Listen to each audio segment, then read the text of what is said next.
Alright, and we're live. What's going on, squad? How we doing? Hope everyone's having a good weekend. Just give me a minute. Let me pull up my stream on my phone. Come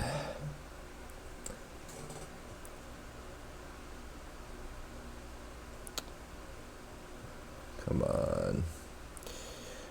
Alright, here we go. Sick. So, it's like Christmas today, boys. We're gonna get into our Kamigawa set review. We got all the cards released. We've got everything looking good here. So, we got a little Scryfall pulled up. We're gonna go through the commons and uncommons today. And, we'll see what we get. We're going to go through some set mechanics. We're going to go through some first impressions of the cards. I don't believe in giving stuff grades, really. I feel like, most of the commons and uncommons, they're either going to be like, playable or not. And the rest of it's going to kind of depend on synergy. This looks to be a pretty synergistic set. I haven't looked much at these cards. I just kind of went through just briefly to make sure that I have an understanding of the set mechanics and things like that so that I don't steer anyone wrong about things like that. But as far as, grading the cards, we'll do evaluation, we'll theory craft how they might be used, where you might want to pick them and things like that. But I'm not going to assign grades. I don't really like that. And then, we'll identify which cards are going to pretty much be a good reason to start looking to play some of these color pairs. And just really we'll look at the most powerful cards and identify them and say, if you see these in your packs, you might want to start hedging towards particular synergy. So I think what we'll do is we're going to start with the gold cards, the gold commons and uncommons, just to, kind of get an idea of what each of these color pairs wants to do. And we'll kind of go from there. But just briefly looking at things, this seems to be a very synergistic set. A lot of these cards seem pretty weak on their surface, but once you get into the synergy of what's going on, you start to see that there's a lot of, they work together pretty well in some pretty cool ways that you might not see at first glance. So I'm looking forward to this. This is going to be awesome. So I'm just strapping in here. I got my Arizona, and I'm ready to go here. So let's start. As always, sponsored by Pall Mall Cigarettes and kept alive by Chef Boyardee. I guess that's a sponsorship of a certain kind. Yeah, let's get into it. So first card we're going to look at is Prodigy's Prototype. This is 1 white and a blue for an artifact vehicle. It's 3/4. And the text reads, whenever one or more vehicles you control attack, create a 1/1 colorless pilot creature token with this creature crews vehicles as though its power were 2 or greater. So, pilots, and I'm going to explain the mechanics kind of as they come up. I think that's the best way to do this. So, the way pilots work is pilot is pretty much going to mean that it has some kind of interaction with how vehicles behave. So, there are pilots that read, okay, crew, like this, right? Crew as though its power were 2 greater than it is. So it's a 1/1, but it crews as a 3. A 3 power creature, which is, pretty damn good. There are also other pilots that we're gonna come across that are gonna do other things when they're crewed. They're gonna give your vehicles other keywords and stuff like that. So it's pretty interesting, and it's going to make the vehicles a lot better than they otherwise would be. Blue-white, it seems to be the colors where you're going to be playing the most vehicles. This kind of is, I guess, the game plan where you want to kind of get these, low-cost creatures onto the battlefield and then play some just banger vehicles and start crewing them up and go to town with them. So this card is really good. for the vehicle deck. If I saw this, pick one, pack one, I'd probably look to, this is a good reason to start building towards that deck. I don't know how strong it's going to be, and this is another thing that we're going to have to look at. You have to remember, so this is Kamigawa. The best deck is probably going to be ninjas, just like at first glance. So everyone's going to be wanting to play ninjas. Everyone's going to want to be saboteuring. You really need... So I'm almost evaluating these other decks and these other color pairs as how well are these going to stack up against the ninja deck. Which I think white-blue is going to have some interesting stuff going on. I'll talk about that more as we get to the white cards. But this just, this gives you a lot of value. If you attack with a vehicle, you just get a 1/1, which is good by itself. And then it also, buffs, lets you crew more vehicles, and lets you do just, some more stuff with that. So, and this is only a crew too, so it's not super crazy difficult to crew it to begin with. It's a 3/4, not bad, not a bad card. Like I said, I would be looking to get into blue-white if I saw this card early, I think. Okay, so here we go. Master Splinter. Silver for Master. This is blue and a black for a 2/2 creature rat ninja. Has ninjutsu, blue-black. So if you don't know what ninjutsu is, you pay the ninjutsu cost, and you return an unblocked attacker you control to hand. Alright, so if you do this post blockers, if they don't block a creature that you have on the field, and it's going to get through for damage, you pay the ninjutsu cost. This card replaces that card in the battlefield tapped and attacking, and then it sends the creature that you were attacking with back to your hand. So you pretty much just sneak these ninjas onto the battlefield, and you usually get some kind of benefit for doing so. In the case of Silver for Master, this card is kind of ridiculous. So we start out with, let's read the first line of text. Ninjutsu abilities you activate cost 1 gray mana less to activate.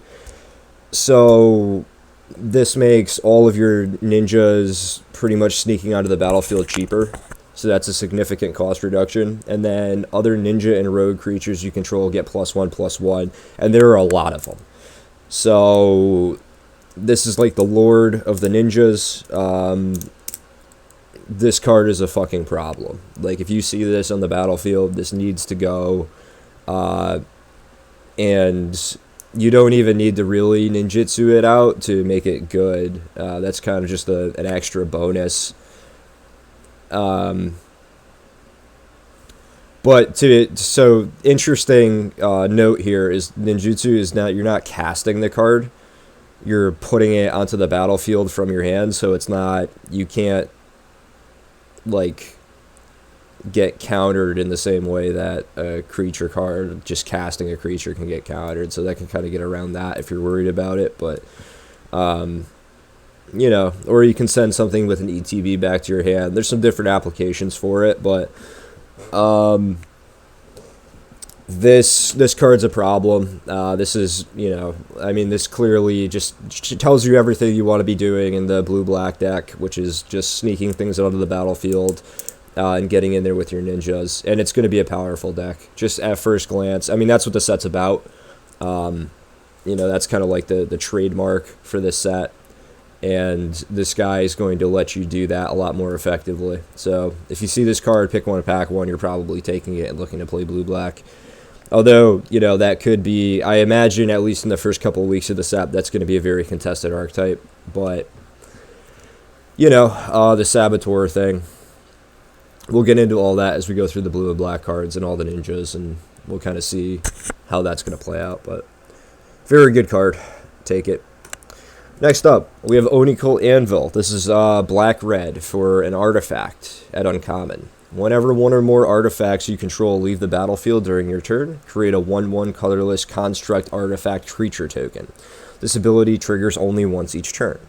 You can tap this to sacrifice an artifact. Oni Cult Anvil deals 1 damage to each opponent, and you gain 1 life. So there's a lot of value kind of crammed into this 2-mana card here. Anytime you have an artifact... So first of all, there's a ton of artifact creatures in the set, as well as equipment and, different stuff like that. There's a lot of... And vehicles, there's a lot of artifacts. So this is you're pretty likely going to be able to have artifacts on the field for this to take advantage of, and it makes its own. So like, it doesn't really matter. All you need is 1, and if it dies, like if it trades, it's good for you. You get a 1/1. But then, I mean, this thing just pretty much becomes an ill-gotten inheritance, where you just tap this once a turn and it drains them. You get a 2-point life swing,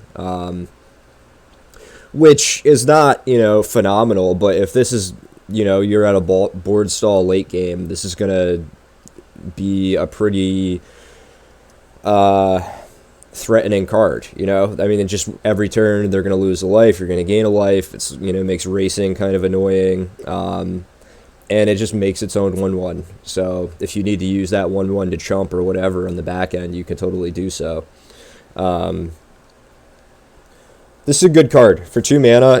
You get a lot here. That's gonna it's fine to play this early. It's fine to play it late. It just is gonna accumulate value the longer it's on the field. And as soon as you get the first artifact traded off, or when it dies, you're just gonna start pinging them for 1 and gaining 1. So over the course of a game, this is going to accumulate a lot of life and deal a lot of damage. So for 2 mana, I like it. I don't know if I'd start with it necessarily. Black-red, I don't know. We'll have to see. We'll have to look at Black-red and see more of what they have going on. I haven't looked at it too much, but I think this card is just going to be good no matter what. So just keep an eye on this card. I think it could be pretty good. You'd probably be pretty annoyed to see it. Okay, Invigorating Hot Spring. This is 1 red-green for an enchantment. It's uncommon, and it says Invigorating Hot Spring enters the battlefield with 4 +1/+1 counters on it. Okay, so it's an enchantment. It's not a creature, so it just sits on the in your enchantment slots. But it says modified creatures you control have haste. Okay. And modify is a keyword that means equipment, auras you control, and counters of any kind or modifications. So that includes +1/+1 counters, as well as like menace counters, death touch counters, things like that. And we'll see some applications for that in the set as well. So you can remove a +1/+1 counter from Invigorating Hot Spring, put a +1/+1 counter on target creature you control. Activate only as a sorcery and only once each turn. So this is pretty cool because you can play a creature, take a +1/+1 counter off this, put it on that creature. That creature is now modified, so that gives it haste. And you can do that, once each turn. So I think this card is going to be really sweet. The way I'm looking at this is like Dormant Grove. We just saw how good Dormant Grove could be, which I think surprised a lot of people, myself included. Because on first glance, I was like, no, this card is probably too slow. But every time someone plays Dormant Grove, you're like, I need to win the game like in the next couple of turns, or I'm going to lose to this. And how often do you need to have Dormant Grove out in the field for 4 turns before it wins the game? It's like, if you're up against a Dormant Grove, you can, like, it can beat you, in 2-3 turns potentially, just by shutting down the board. So this does similar things, but it also gives your creatures haste as they enter the battlefield, so it's a little more aggressive for 3 mana. I like that, particularly in red-green, which is going to have lots of modified creatures to begin with, and it's also pretty versatile. Like you can just stack those counters in the same creature if you want to. There's nothing that says you can't. If that's like the best play for you, you can totally do that. Also, you don't have to do it every turn. You could spread those counters out. So if, you play this on 3, you give your 2-drop a +1/+1 counter, and that gets through. And then they counter your 4-drop, let's say. You don't have to put this on your 2-drop if you don't want to. So, like, that's cool, too. So, it's pretty versatile.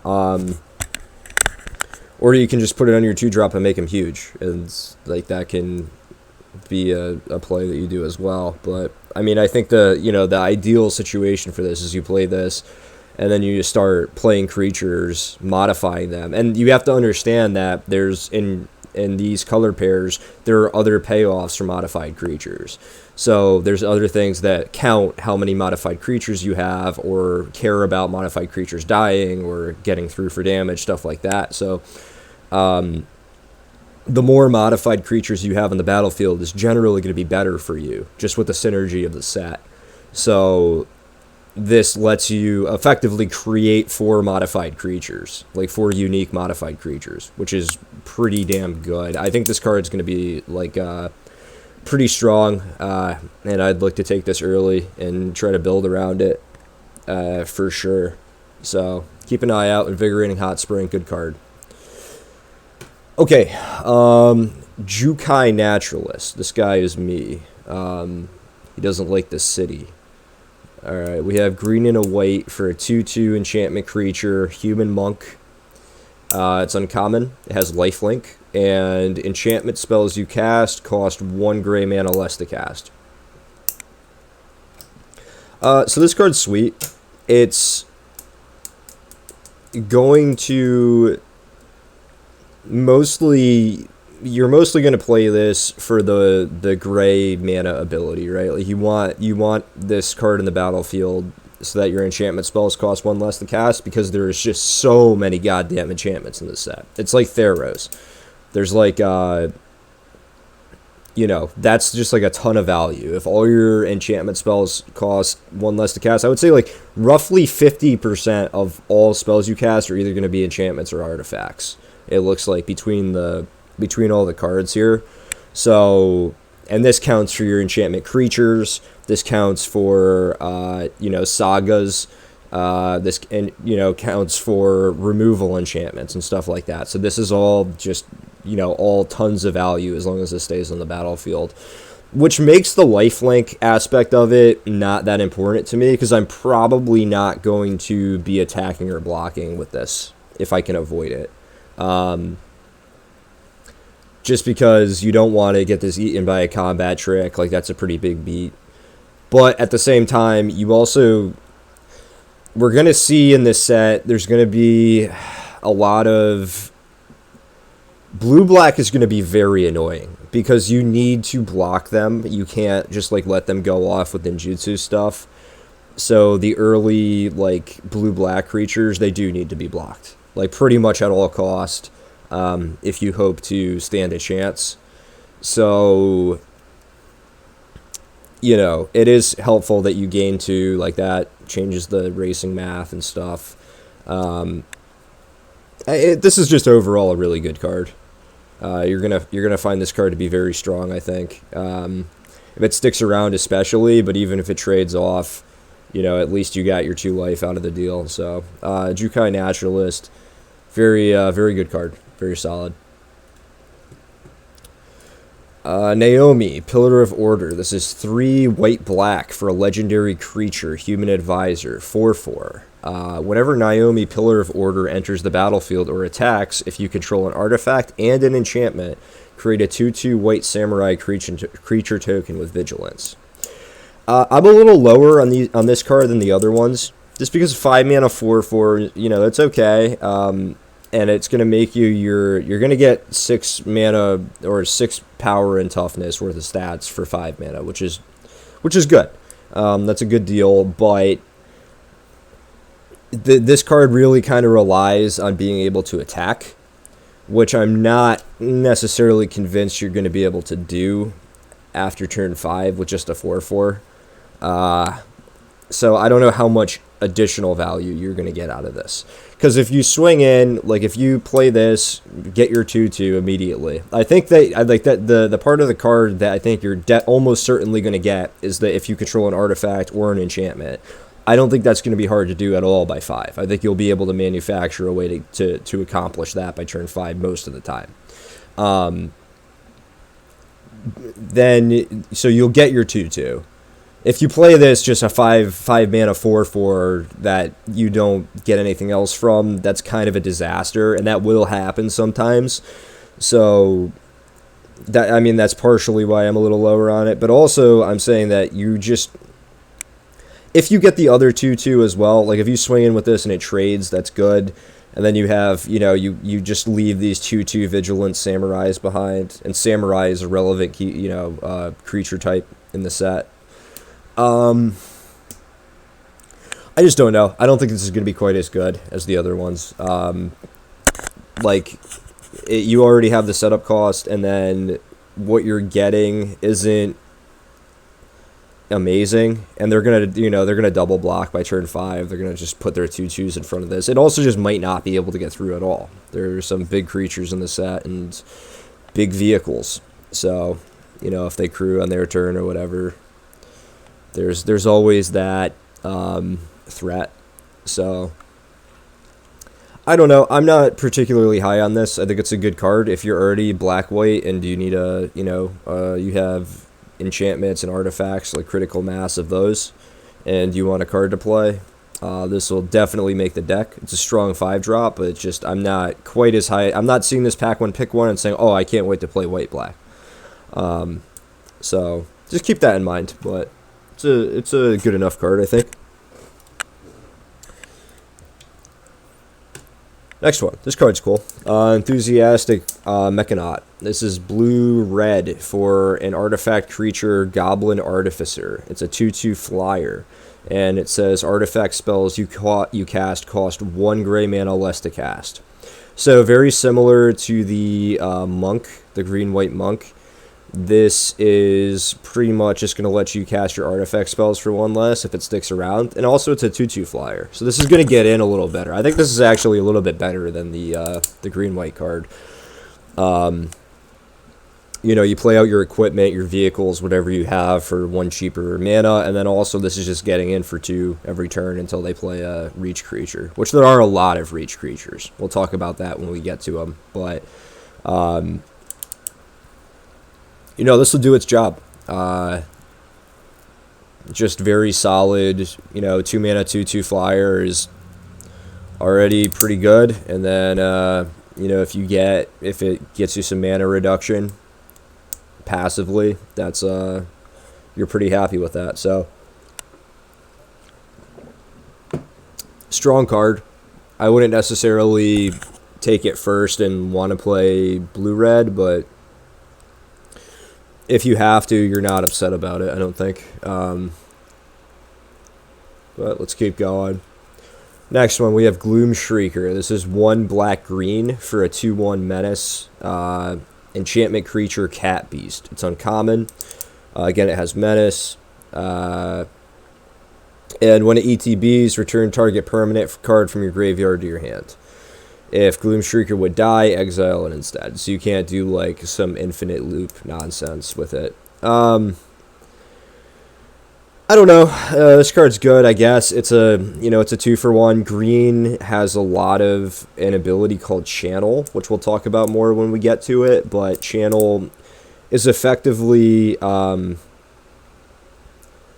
more expensive cycle, but with upside. So a lot of cards will cost, 6 mana, and it'll just be a creature, like kind of a mediocre creature. But it'll have a channel ability on there that says pay 2 and a green to discard this card and do something else. So in green, you're going to play some channel cards, and probably black as well. I haven't looked at it as much, but you're going to be discarding your creature cards into your graveyard, and this will kind of let you get a 2-for-1-ish to hit the battlefield. Again, I think this is a fine card. I don't think it's as strong as like the first few that we talked about. I would take this if I was blue or green black and play it every time, but I don't know that I would start here and look to build green black. So it's a good card. It's powerful. And it synergizes well with what that deck probably wants to do, but it's just not quite as good as the other ones, I don't think. But still a good card. Still a fine uncommon. Next up, we have a Sorry Captain. This is 3 red-white for a creature human samurai. He's a 4/3. He has haste, and whenever a samurai or warrior you control attacks alone, it gets +1/+0 until end of turn for each samurai or warrior you control. So, normally, I would say this kind of effect is dog shit, because you don't want to just attack with one thing. Like, you want to swing with more than one creature. It always ends up like adding up to more damage for you and stuff like that. But so the red white has lots of samurais, and they all have some kind of benefit for you attacking with just one, right? So I don't know. This deck is either going to completely flop, or it's going to be good for the reason that it works really well against blue-black. Because if you have a bunch of samurai in the battlefield, and you're only attacking with one, and you're getting, like, bonuses for doing so. You're getting, like, draw a card, tap one of their creatures, buff it by, like, 3 or whatever, and, like, you just kind of go in with that. All that stuff's okay. It's just you'd rather be attacking with everything doing more damage if you can, but the thing is that with ninjutsu, you need to, like, you have to leave stuff back to block. You can't just send everything in and, unless you're pretty damn sure that you're going to be able to, like, punch through and out aggro before they just beat you with card advantage and, like, card selection and stuff like that, which is what the saboteurs really look to do. You need to block those creatures. Like, you need to block their, like, stupid 2/1 ninjas that they're going to send in, and because you're just going to lose to ninjutsu if you don't. So that's kind of what I see the red-white deck as doing is, all right, just give you a bunch of value for attacking with one thing and then leaving a bunch of blockers back to kind of fight the ninjutsu. It's kind of cool. It's like, I love the flavor of this, where it's like samurai versus ninja, where it's like we're sending in like one samurai at a time, like the ninjas are trying to like swarm you. So like that's pretty sweet, but I don't know how good it's gonna be. Like just from looking at some of this stuff, I don't know. I'm just never a fan of the you can only attack with one thing. And I don't know. This card is good. Like, it's going to be good for that deck. It's going to be an important part of that deck. I hope that deck ends up good, and I hope it ends up playable, but I'm not necessarily convinced. So just initial thoughts on this is that I'm probably going to avoid playing this, like, red-white samurai deck until I see it work. And then if I see, like, it just go off and, like, destroy me just attacking with one thing and leaving a bunch of blockers back, then I'll reconsider. But it's one of those, like, I'll see it when I believe it type deals. So, but this card is an important part of that deck. So if you start with this card, give it a shot. If I start with this card, if I open this card in, my first day of drafting, and I might try to play fucking red-white samurai and see how it goes, and just to give it a shot. So if that deck is going to work, this is an important part of it, and that's kind of how I'm evaluating this card. So this is either going to be very good or very bad. I don't really know yet. I don't think anyone does. We have to see how it plays out. But next one. This card's cool as fuck, dude. Colossal Sky Turtle. Look at this thing. 4 green, green, blue. So 7 mana for an enchantment creature, turtle, at uncommon. It's a 6/5. It has flying. It has ward 2. And it has 2 channel abilities. So the first one is channel for 2 and a green. You can discard Colossal Sky Turtle. Return target card from your graveyard to your hand. Okay? Additionally, you can channel and pay 1 and a blue to discard Colossal Sky Turtle, return target creature to its owner's hand. So this card is like pretty funny because this is okay. So a 7 mana 6/5 flyer, ward 2, not bad, right? Like you're not going to be able to cast this most of the time, but if you ever do, it's pretty gross. Like that's a devastating card to have on the battlefield. Now, the channel abilities, on the other hand, not very good, right? Like 2 and a green, pay 2 and a green, and then you get to return something. It's any card, so it's not a creature. It doesn't have to be a creature. It could be a removal spell. It could be a enchantment, whatever, from the graveyard to your hand. So that's a little better than it looks, but still. And then the other one is like 1 in a blue where you can save a creature or like bounce something. All of these together make a really sweet card though. Like this is always going to do something you want it to do. It's extremely versatile. It's good early, it's good late. Like if you're just tempoing out with like green blue, you can just like bounce, like discard this and bounce one of their things. If you really need that removal spell back, you can discard it and like get it. There's just a lot of applications for this. And then God forbid you ever get to 7 mana and get to play this, and then you just have this absolute monster on the battlefield. Which will happen some percentage of the time. So I'm really high on this card. I love it. I think this is fantastic. Great card design. It's an awesome look at that thing, dude. It's a sky turtle, man. Flying colossus turtle. I'm all in on this thing. I love it. I'd take this pack 1, pick 1, and look to build around it for sure. I'm in.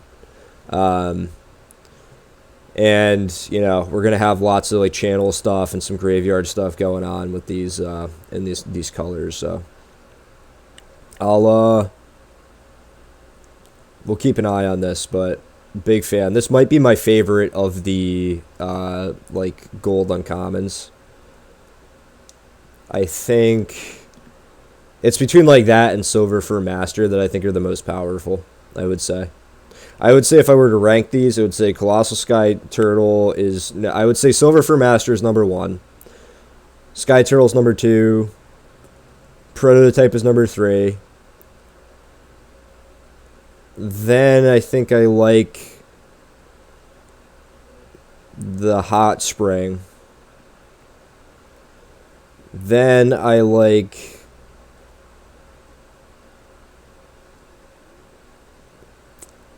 the Mechanaut. Then I like the Anvil. Then I like the Naturalist. Then I like the Gloom Shrieker. Then I like the Captain, and then I think this is the worst of them, the Pillar of Order, the white-black uncommon, if I had to rank these. And of course that could all change, but this is just on first glances and how I think the synergies are going to play out. But I think a lot of these are powerful, and I think it should be pretty sweet. All right, let's get into white, huh? Just give me 1 second.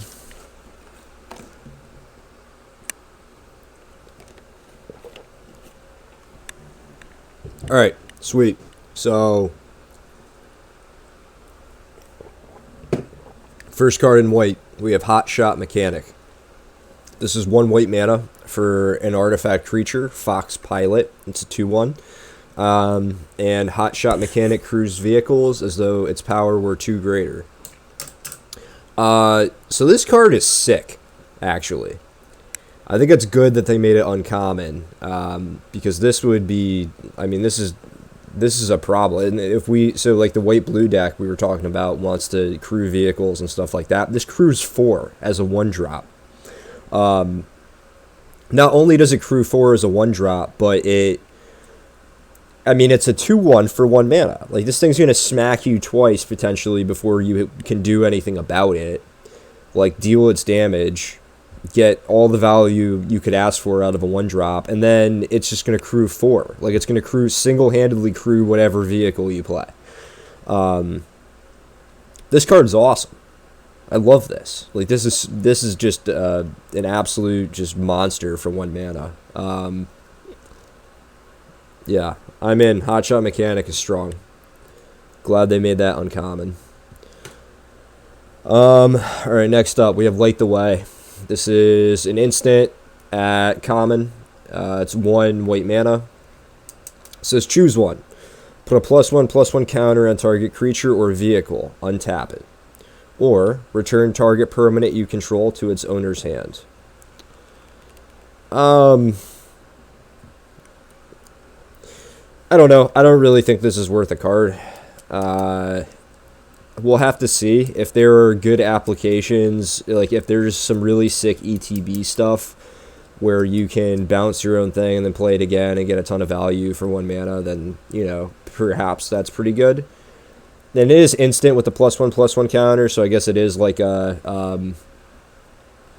kind of doubles as a combat trick in a set where, like, they might send their ninjutsu guy in to trade just because you either have to trade or block with it, and then you +1/+1 counter your thing, untap it. Oh, I could see some applications of this card. This card might be better than it looks, but I think we start out a little lower on it, and we'll have to move up depending on how it plays out. But I could see this being good against ninjutsu decks. And not much else, but we'll have to see about that one. Next up, we have Lucky Offering. This is 1 white. Destroy target artifact with mana value 3 or less. You gain 3 life. So this is gonna lead to the debate about, with all the artifacts in this set, is main decking artifact hate appropriate? I have no idea. I really don't know. I don't know if you can main deck artifact or enchantment hate and feel good about it. Like I said, I think like 50% of the cards played in this set are going to be either artifacts or enchantments. So this could end up being playable. I think that it also has the additional text of with mana value 3 or less, so you're also restricting yourself there. If it was just destroy target artifact, you gain 3 life, I think that that's probably playable in this set, but this, I don't know. I don't think this is that good.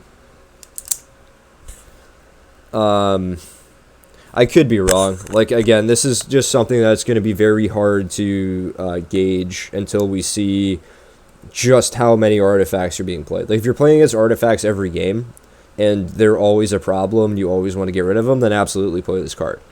But if you're, the mana value 3 or less artifacts aren't doing all that much in the games, then I don't know. I don't think it really becomes playable. It's like a sideboard card against heavy artifact decks, which there will be heavy artifact decks, and we'll get to those. Next up, 1 mana Moth Rider Patrol. This is a 1 white mana for a creature, Fox Warrior at common. It's a 1/1 flyer. It has 3 and a white, and tap it to tap target creature. So I guess the idea is that this kind of comes in,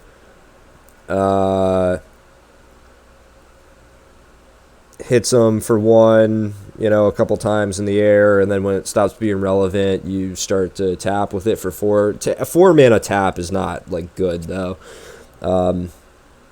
That's, like, just way too much, I think. I think The way that I see this card being used is if you're in some kind of like warrior samurai deck, because most of them reads either you have samurai or warrior that are going to get the benefit of attacking alone. So if this is the thing that you're attacking with and it's a flyer and it's getting a ton of value for doing so and getting buffed and everything else, if you had this with the samurai, the gold samurai that and you have 6 other samurais and this is attacking as an 8/1 alone, and like, drawing cards and tapping stuff and, doing all kinds of other shit, then it's a really good card in that deck.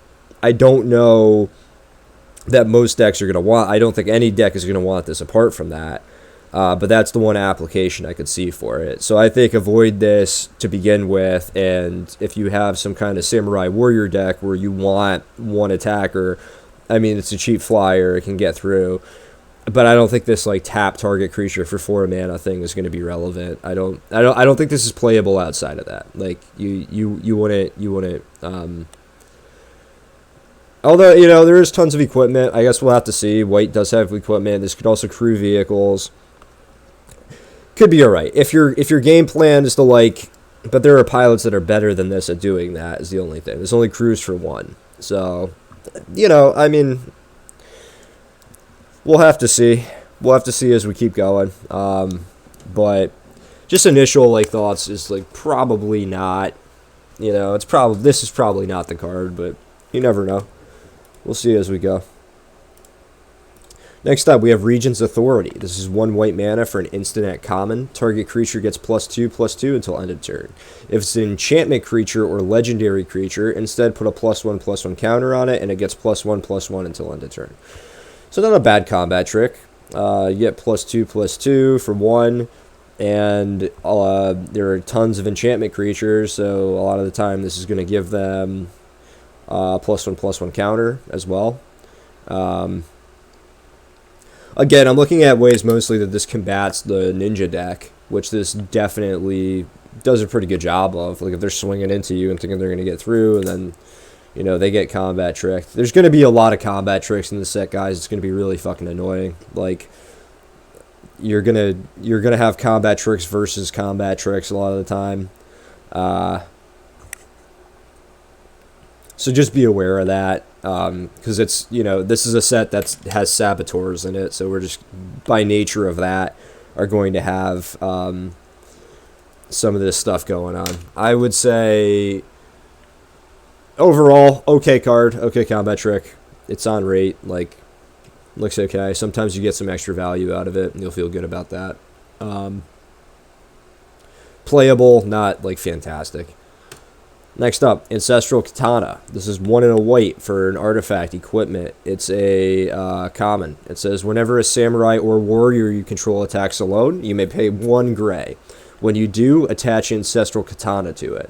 Equipped creature gets +2/+1. Okay. And then it also has equip for 3 gray just by itself. So this card is sick. This is like an actual, payoff to be in the samurai deck. You play this card, and for 1 mana, you essentially make the thing that's attacking alone just a beater. Like you give it +2/+1. That's extremely significant. Yeah, I mean, I like this. This is a good reason to play that deck. It's also not terrible outside of it either. +2/+1, you put it on a flyer. Like, this works with the 1 mana guy. Like, if you play the 1 mana warrior flyer and, attack with it, turn 2 you play this or whatever. Like, turn 3 you play this. And then you attack with the 1 mana guy, and you equip it. Now it's a 3/2 flyer. Like, that's pretty good, damn good. I'm a fan. I think that, again, if that deck is gonna work, it needs like lots of cards like this that exist, and this is a common equipment. This is pretty good, and there's plenty of stuff that counts for equipment. This also counts as towards modify. So if this is on something, it gets modified, which is generally a good thing for you. Especially in red white, there's lots of stuff that cares about that. So I could see it. Again, we'll have to see how it plays out, but This seems like a strong card to me, just by reading it. Okay, Banishing Slash. This is white for a sorcery. Destroy up to one target artifact, enchantment, or tapped creature. Then, if you control an artifact and an enchantment, create a 2/2 white samurai creature token with vigilance. So damn, this is pretty fucking good. Like, it is sorcery speed and double white, which is not fantastic, but you get a ton of value out of this. Like, if you have to cast this turn 2, you're not happy about it, right? But it's still a removal spell, you know, it's still a 1-for-1, which is fine. If you cast this later in the game when you do meet that condition of having the artifact and an enchantment, now you're killing something, like pretty much anything that you want on their side of the battlefield. And you're getting your own samurai token, which is a relevant creature type, with vigilance, which is, no, that doesn't count as modified, but still. You feel damn good about that. So I like this card a lot. That's going to be powerful. Late game especially. It's only two mana, but I think you really want to try to have the artifact and enchantment, which shouldn't be too hard to do. I think you're going to do that passively most of the time, by the time you want to cast this card anyway. And if you kill their thing and make a 2/2, you're feeling really good about what you just did. So I like Banishing Slash. I take that early. Okay. Aiganjo Exemplar. This is 1 in a white for an enchantment creature, human samurai at common. It's a 2/1, and whenever a samurai or warrior you control attacks alone, it gets +1/+1 until end of turn. So here we go, more samurai stuff going on. This includes itself. If it's the only samurai attacking on 3, it attacks as a 3/2. This is a strong card. It's, a 2-drop that is a little below rate, but it attacks alone as bigger than it is. And also if it's kind of just dead on board where it's not doing anything, it still is going to buff your creature that can get through. So I like it. I think this seems like a solid white common, just like 2-drop. If you're in red-white particularly, you're going to want this. This is probably a red-white like gold common, which is good because it'll go late most of the time. So, yeah, I mean, if we get enough of cards like this and that katana and stuff like that, I could see this deck working out, but we really have to get there in the synergy. But I'd say this is a nice little 2-drop that goes with that deck. All right, we have our first Saga. So sagas, if you're not familiar, they are an enchantment that you play, and then they go through stages. So when you play it, you'll get your first stage. So in this case, Era of Enlightenment, which is 1 in a white for a saga. You play it, and then you get the first thing, which is Scry 2. So you play this and you immediately Scry 2. The following turn, after your draw step, you gain 2 life. And then the following turn, you go to 3, which exile the saga, return to the battlefield transformed, which we'll look at that. So the first thing, you play this for 2 mana, you scry 2. Not bad. Then you gain 2 life. Not bad. These are like, good things to get for 2 mana. And then what do we get when we transform it? We get Hand of Enlightenment, which is a 2/2 first strike. So this card is fine. This guy is also an enchantment creature, which is relevant. I mean, a 2/2 first strike on turn, like, the earliest you can get it is by turn 4, which is not, like, great, so it's not going to be quite as strong then. But, it is a relevant creature type. First strike does matter on defense. Like, these, and then you get the additional value of, like, getting your Scry 2 to, like, smooth your draw, and 2 life to kind of extend the game a turn or whatever, however that math checks out. But overall, these sagas, you're going to find you get a lot of value out of them. They don't give it all to you immediately, but you do get there eventually. So overall, this card is fine. I'm not, like, super stoked on it. I think it's, you know, pretty like medium here. But you play this, I think, and feel fine about it. Just a lot of value, and I mean, it's Magic, man. We're looking to accumulate value, so. I mean, I'm happy to play one of these probably, but again, not stoked on this one. We're gonna see better sagas. We're gonna see worse sagas. I gotta rock a piss real fast, guys. I'll be right back.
Alright, let's see, where were we? Alright, Kitsune Ace. Alright, so this is 1 and a white for a creature, Fox Pilot at common. It's a 2/2. It's a pilot, so let's see what it does to vehicles. Whenever a vehicle you control attacks, choose one. That vehicle gains first strike until end of turn, or untap Kitsune Ace. Okay, so this card's ridiculous for a common. In the white like vehicle decks, this is gonna be stupid. Like all your vehicles are just gonna get first strike, like pretty clearly. I don't know why you'd ever really pick the untap. Maybe there's gonna be circumstances where that's important. It doesn't even have to be crewing the vehicle. It's just whenever a vehicle you control attacks. So if you attack with 3 vehicles, you just give them all first strike. This card's ridiculous, man. This is a great enabler for the vehicle deck. I mean, you're gonna be going to town with these vehicles. You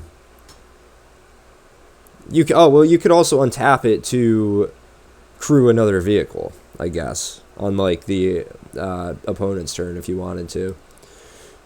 Yeah, this card's going to be very strong. This looks like it's going to be the best common for the vehicle deck in particular. Just like off the bat, it looks very, very, very strong to me. So we'll keep an eye on it. Kitsune Ace, good card. All right, next up we have another saga. Michiko's Reign of Truth. This is 1 and a white for a saga. Target creature gets +1/+1 until end of turn for each artifact and or enchantment you control. Okay, so that happens for the first and set. So when you play it, you get that effect, and then the following turn after your draw step, you also get that effect. The following draw step, you exile it and return it as Portrait of Michiko. It gets +1/+1 for each artifact and or enchantment you control. It's an enchantment creature, so it spots itself 1. So even if you have no other enchantments or artifacts, it's a 1/1. So this is a saga I like a lot because you don't want to play this on turn 2 necessarily. You certainly can. I don't think it'd be wise to do so. It does spot the +1/+1. So even if you play this in turn 2 and you have that 1/1 flyer out, you can give it +1/+1 for a couple of turns, which is fine. There's nothing wrong with that. But if you play this like turn 5, turn 6, when you already have some enchantments and artifacts out in the battlefield, and you're given something like +3/+3, or like +4/+4 for 2 turns, and then you like flip it and you get this card that's like a 5/5 because you have all these artifacts and enchantments out. Like now you're really getting there for 2 mana. So this card looks awesome to me. I love this. I like this much more than the other one. The other one I think is fine, but this is an uncommon, so it's going to be a little more rare. But I would, if I got this card, I would look to start hedging towards this artifact enchantment deck. Just pick as many of those as I could, because if you ever get to do this, I mean, this is a good card. This is a very powerful card. I like it a lot. Next up, another Samurai. Selfless Samurai. 1 and a white for a 2/2. Creature, Fox Samurai. Whenever a Samurai or warrior you control attacks alone, it gains lifelink until end of turn. Very cool. Okay, you can sacrifice Selfless Samurai. Another target creature you control gains indestructible until end of turn. This is a good 2-drop, man. It's uncommon, but this is a card that is going to be pretty damn good for that deck. I mean, given your 1 attacking creature lifelink is a big deal, and then being able to save it if you want to, or I mean, this thing is sick. It's like a what was that card? The Faithful Pup or whatever, you know? Like, already kind of good by itself, and then you can sack it to protect something else that you care about later in the game. And, I mean, just giving your Samurai lifelink as it attacks is a really cool ability there. So, love this card. Going to be tough to race. Again, if I saw this card, I might start looking Samurai. It looks like there's a lot of synergy here in red-white. I mean, we're only on the 2-drops, so I'm in. I like it. I like these cards are cheap, too. These, like, Samurai enablers and payoffs, they're like... they're all like 2 mana. That's sweet.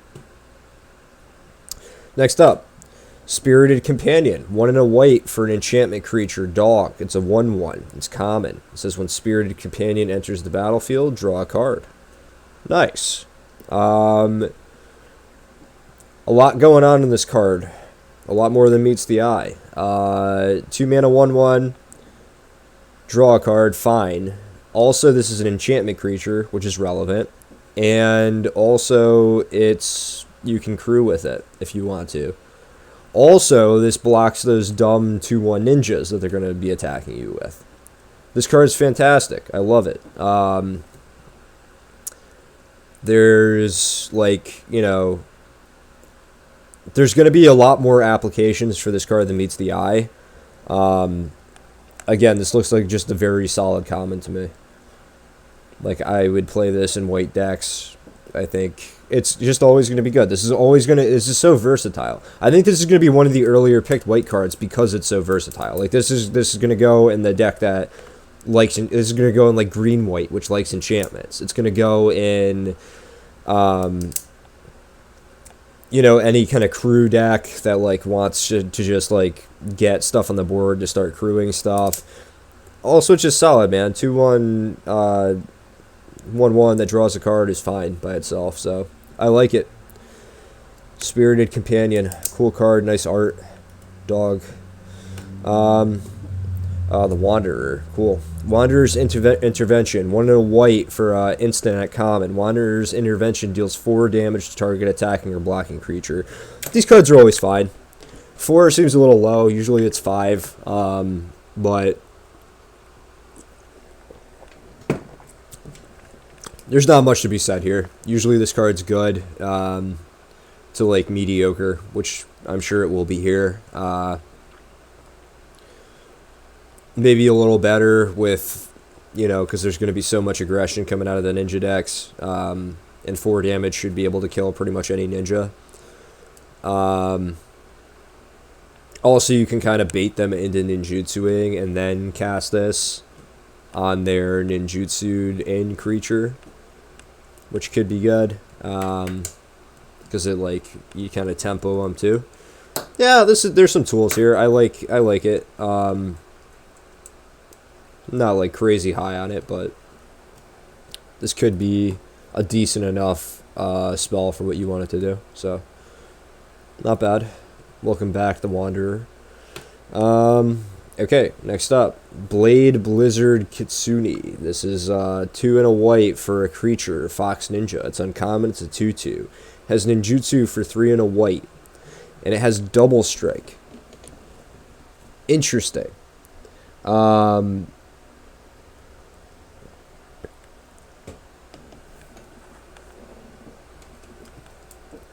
So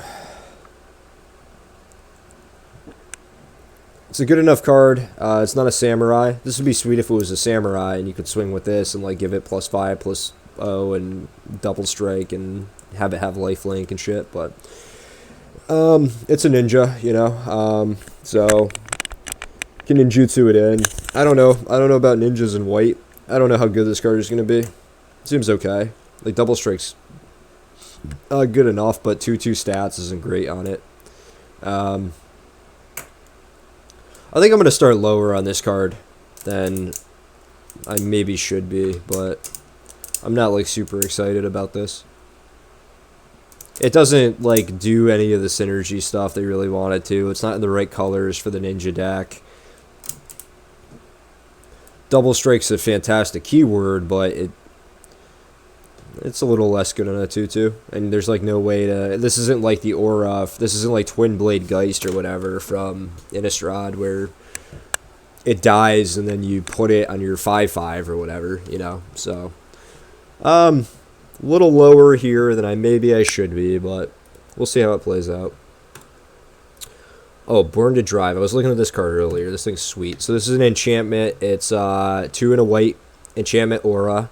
Enchant artifact or creature. As long as enchanted permanent is a creature, it gets +1/+1 for each creature and or vehicle you control. Okay, so just off the bat, normally we don't like enchantments and stuff because you can get 2 for 1 pretty easily, and you know it's a pretty big blowout when that happens. But this is, you know, for 3 mana, if you have just like 5 creatures and a vehicle out, this thing is, I mean, this thing's getting kind of ridiculous just to begin with. Which if you get 1 attack off with it while they're tapped out, that could be plenty worth it. That could just end the game. Especially if you're in a samurai deck where you're only attacking with 1 thing and you give it like +6/+6 or something. Now it also has channel, which makes this a lot better. The channel cost is 2 and a white to discard Born to Drive, create 2 1/1 colorless pilot creature tokens with. This creature crews vehicles as though its power were 2 greater.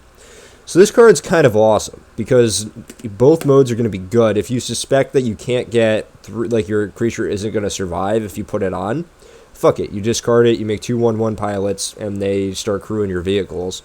And then if you are in the, you know, if you're going to win the game with it, if they're tapped out and you could just kind of put this on a flyer and swing in for like 6 or whatever and just win the game, you do that. And then if you're in a vehicle deck, you just, you know, you get, you know, these guys that crew your vehicles for 3. You get two of them. So you're crewing all your vehicles pretty much on just independent cards. I'm pretty high on this. This looks great to me. I would take this aggressively. I think this is going to be good. They made enchantments better as we've gone on. You know, I know it's kind of an old school Magic thing to say, well, enchantments are just don't play them, don't play auras and stuff like that. But I mean, I think this is too good not to play, and it's too versatile. Like it's never dead. If you think it's dead, if you're playing against like a super heavy like red black deck or something that you think is just going to kill the thing, just don't use it that way. Make the 2/1/1s. That you're going to get value out of other ways.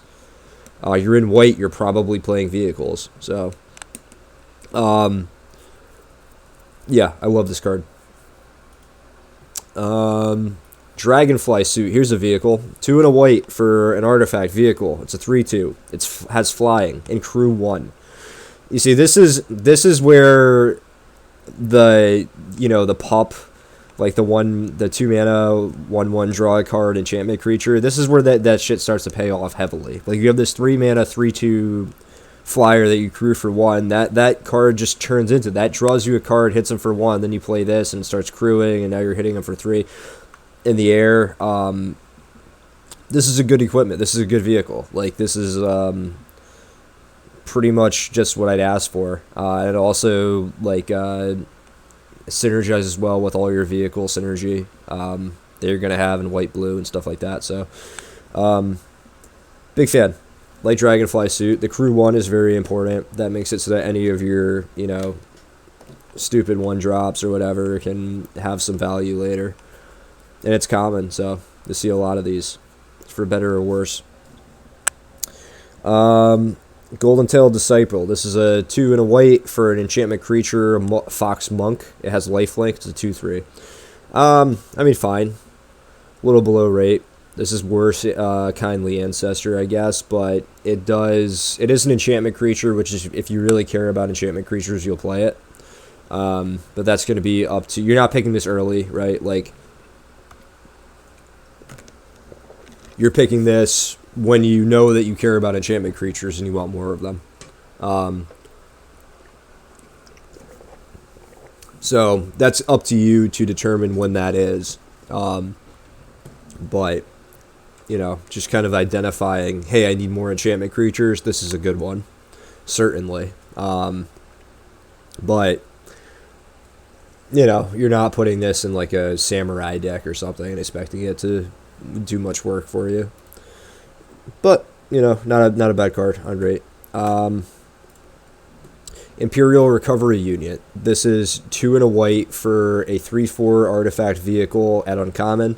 Whenever Imperial Recovery Unit attacks, return target creature or vehicle card with mana value 2 or less from your graveyard to your hand. And it has crew 2.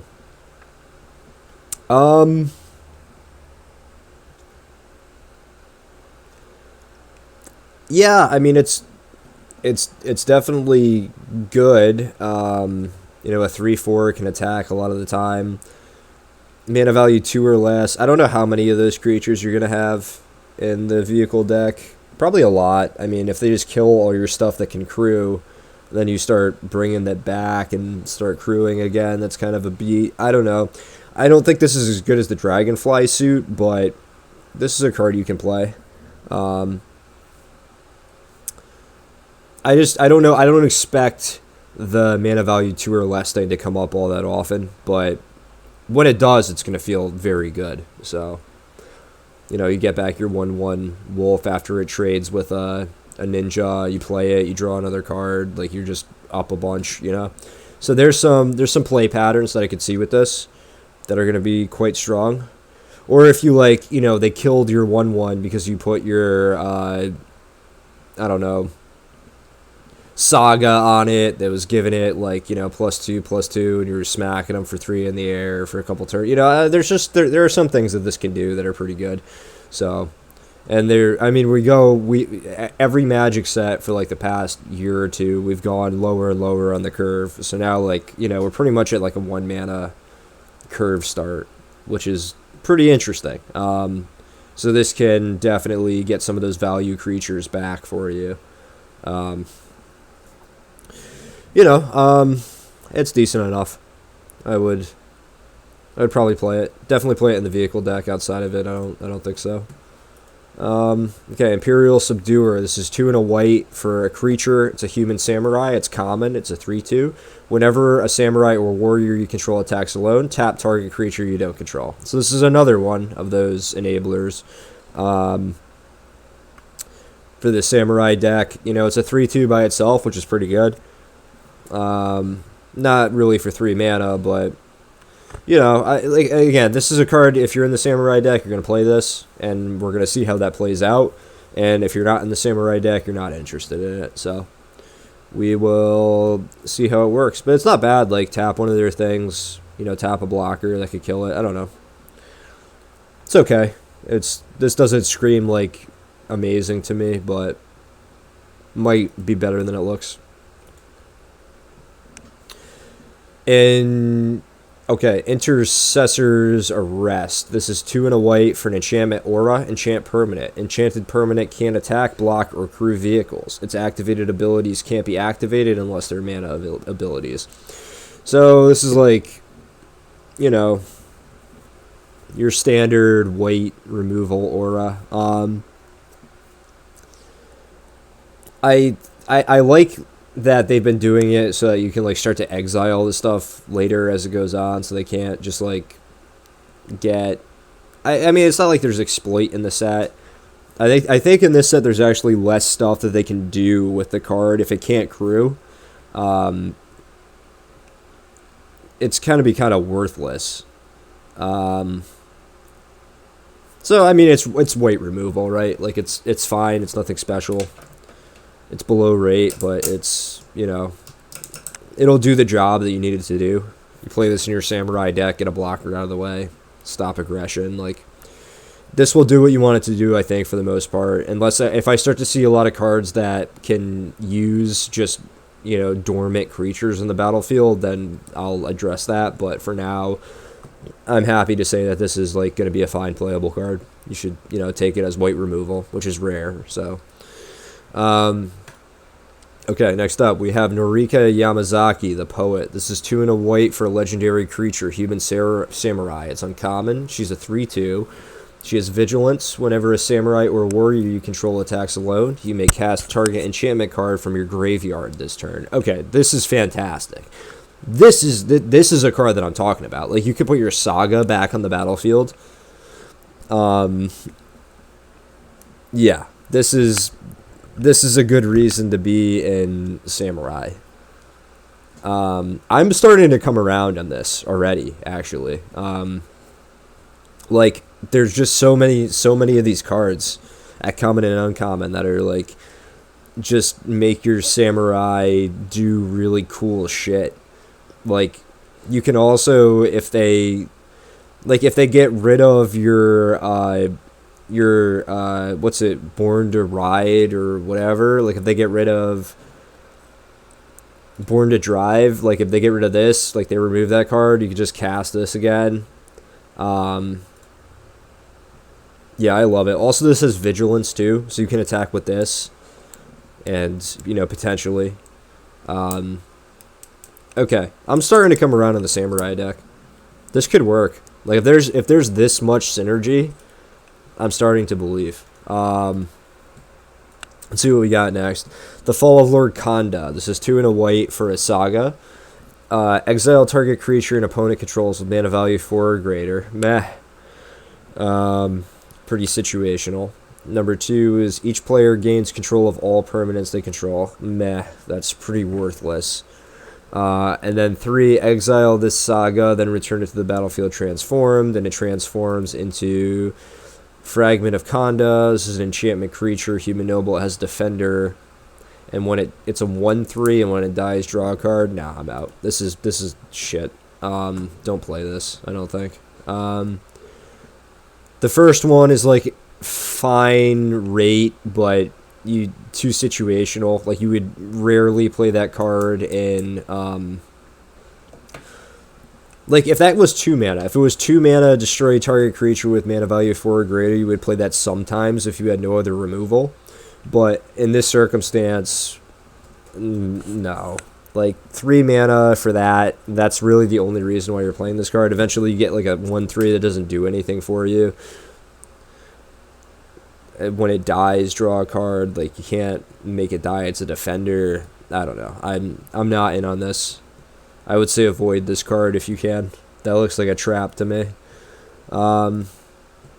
Next up, we have Touch the Spirit Realm. This is 2 and a white for an enchantment. When Touch the Spirit Realm enters the battlefield, exile up to 1 target artifact or creature until Touch the Spirit Realm leaves the battlefield.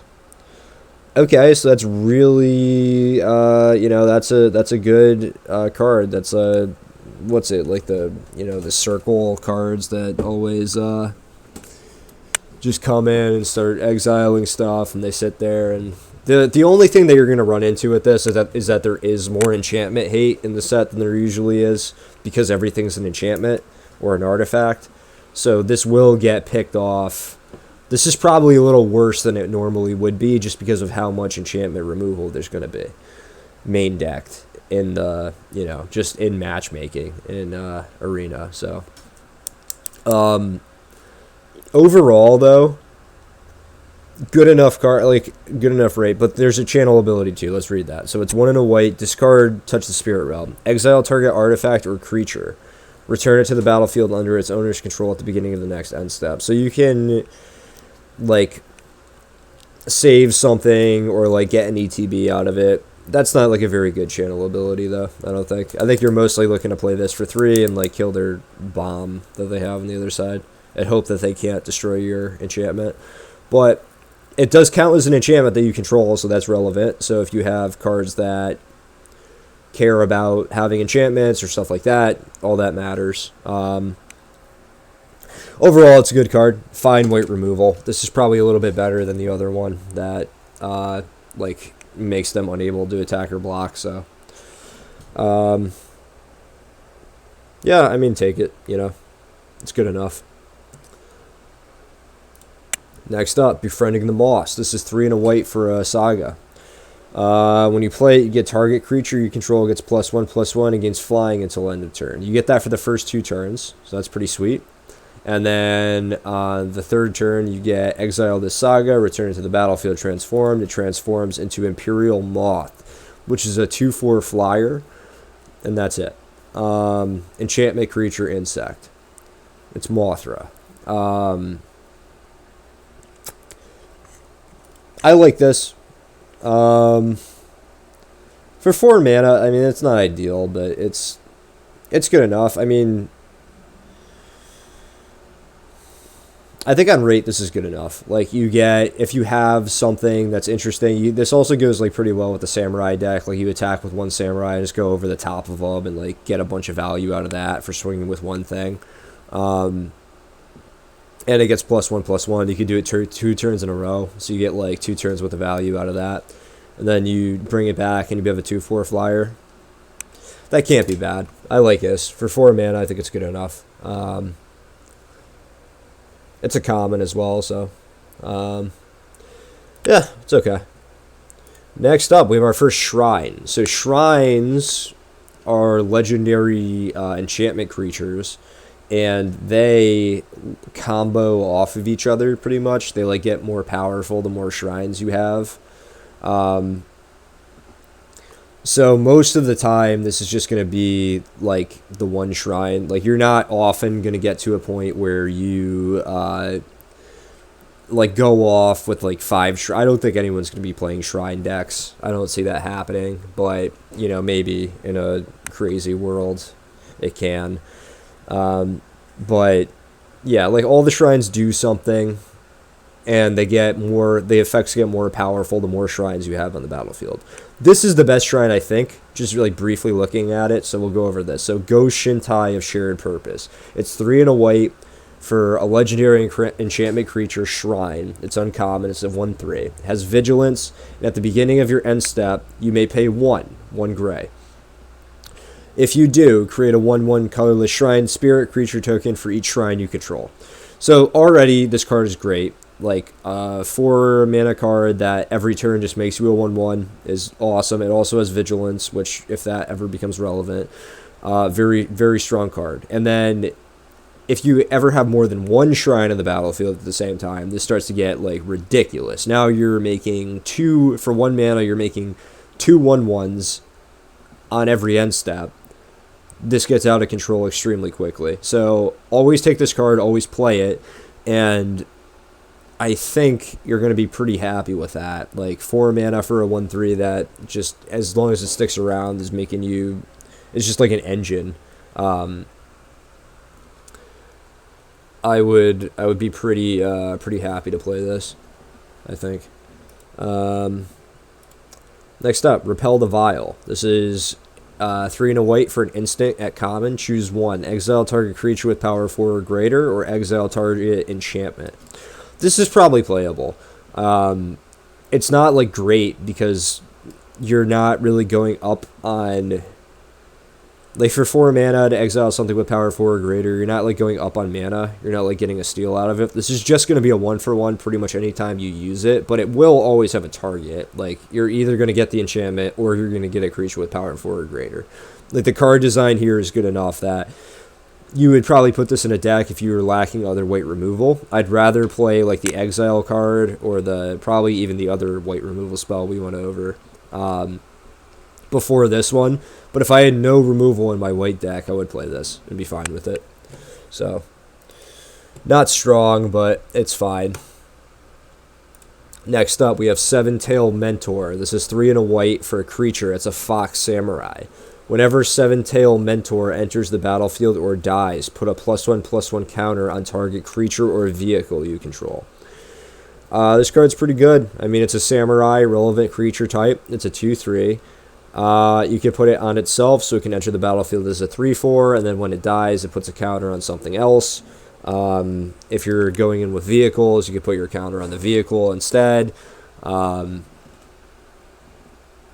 And it's a samurai, so it'll, there are cards that care about how many samurais you have. There are cards that care about attacking with just the samurai. So if this is the biggest samurai you have and he's attacking alone, he gets all the benefits of every other samurai card you have. So, good enough. I put it in my samurai deck or my vehicle deck, probably. I don't know that I want it outside of that, but it will do well for those decks, I believe. When we were young, 3 and a white for an instant, uncommon. Up to 2 target creatures each get +2/+2 until end of turn. If you control an artifact and an enchantment, those creatures also gain lifelink until end of turn. I'm not in on this for 4 mana. That's a little too much for this effect on 2 creatures. If it was like all your creatures get that, then I would play it. But even if you control the artifact and enchantment, they get lifelink. I don't think so.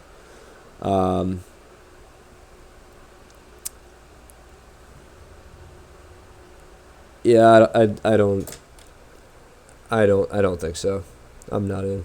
This looks too 4 mana is just too much to do, like, you're not, I don't know. That's not quite there for me. Next up, Sunblade Samurai, 4 and a white. This is an enchantment creature, human samurai. It's common, it's a 4/4. It has vigilance. It says channel 2. Discard Sunblade Samurai.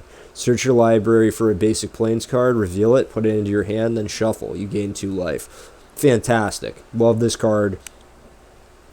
This is so much good stuff on one card. It's ridiculous. So you have, first of all, 5 mana 4/4 below rate. That's fine. It has vigilance, which is good. It's an enchantment creature, which is relevant. It's a samurai, which is relevant. And then the channel ability means that if you're not going to get the 4 mana or you need that 1 plains, you can do that for 2 gray to put that into your hand and also gain 2 life. Like this, there's so much good stuff going on this card. This looks like one of the best white commons so far. And this can be your pounder samurai, too. I mean, if this is the samurai, it has vigilance, so you get, if you're just attacking with this and it gets all the benefits of your samurai enablers and payoffs, you could do worse. I like it. Looks like a strong card to me. Last white card, Imperial Oath. This is 5 and a white for a sorcery. It's common. Create 3 2/2 white samurai creature tokens with vigilance and scry 3. I mean, that's a lot of value. 6 mana, or 6/6 worth of stats for 6 and scry 3. You play this late game, so you can put all the lands that you scry to the bin, or like any dead cards, do that. This is a valuable card. I like this. In my samurai deck, to be clear. Like, I wouldn't play this, I don't think, in other white decks, but if I'm playing like white-red samurai or something that, something like that, this looks like a good card. So, one more samurai, one more white card, sorry. Sky Blessed Samurai. This is 6 and a white for an enchantment creature, human samurai. It's uncommon, it's a 4/4. This spell costs 1 gray less to cast for each enchantment you control. Yes, flying. This card's going to be sick. You're going to have lots of enchantments in white, just passively. And this card's going to come out a lot cheaper. If this ends up like a 5 mana 4/4 flyer as a samurai and an enchantment creature, you're going to be very happy about that. So Yeah, I'm in. I'll be right back, and then we're going to talk about white.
Okay, sorry about that, guys. Back. So white. Let's talk about this real quick. I'm pretty impressed with what I've seen here so far. These cards are like, as far as white blue and white red, I like what I'm seeing a lot. Like, the vehicles deck is looking very strong to me, just off the back of these white cards, and so is the samurai deck. I see tons of synergy for those two decks already. Just going through the white cards and looking at the kind of gold uncommons. So we're going to move into blue now, but we'll keep an eye on any cards that we think will work well with the vehicle deck, and then we'll start looking at other blue decks that might be pretty good as well. So first blue card we have here is Moonsnare Prototype. This is 1 blue for an artifact. It's common. You can tap it to tap an untapped artifact or creature you control and add a gray mana. You can also channel this for 4 gray and a blue. Discard blue Moonsnare Prototype. The owner of target non-land permanent puts it on the top or bottom of their library.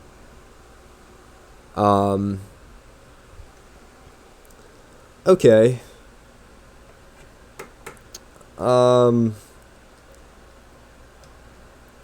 So it's a mana artifact, but you have to tap other artifacts you control. You're just adding gray. The channel a bit, if you don't need it, you can channel it to get some tempo. I don't know about this. Maybe if you really care about artifacts, like if you just have tons of artifacts that you want to pump out for like 1 or 2 mana, this could be good, but I don't know. I'll have to revisit this because I feel like there's more going on here than I'm giving it credit for. But just off, like on surface level, it doesn't seem that good to me. Like this effect for 5 mana, I mean, it doesn't do anything else, right? Like, the reason why the exploit card, right, the Diver Scob was so good is because you're doing this for 5 mana, but you're getting a 3/5 on the board, you know. So this doesn't do anything for your board either way. I don't know. I think I'm low on this. We'll revisit. Next up, Network Disruptor. This is blue for an artifact creature, Moonfolk Rogue. It's a common, it's a 1/1, it has flying, and when it ETBs, tap target permanent. This is fine. This is like similar to the 1/1 in white, but this might be a little better just because if you play this like turn 8 when there's like a board stall or something, maybe that tap ability is relevant. You can also tap their land, But you can't do it on their turn, so yeah, I don't know. Card seems fine. It is an artifact, so it's relevant. If you care about artifact creatures, you will probably play this. If you don't, I don't think you will, but we'll keep going. Next up, we have Spell Pierce. Nice spell for constructed, if there's any constructed players in the audience here. It's a blue for an instant. It's common. Counter target non-creature spell unless its controller pays 2. You're not playing this in limited, but you will likely play this in constructed at some point. I mean, good card. Just not for our purposes here, I don't think. I don't think this is playable. You might play it. You might sideboard it if they're like if they have like super crazy cheap enchantments that they're gonna play on turn 2 that are gonna end the game, but I don't think so. I think you're out. Armguard Familiar. This is 1 in a blue for a 2/1 artifact creature equipment beast. It's common. It has ward 2.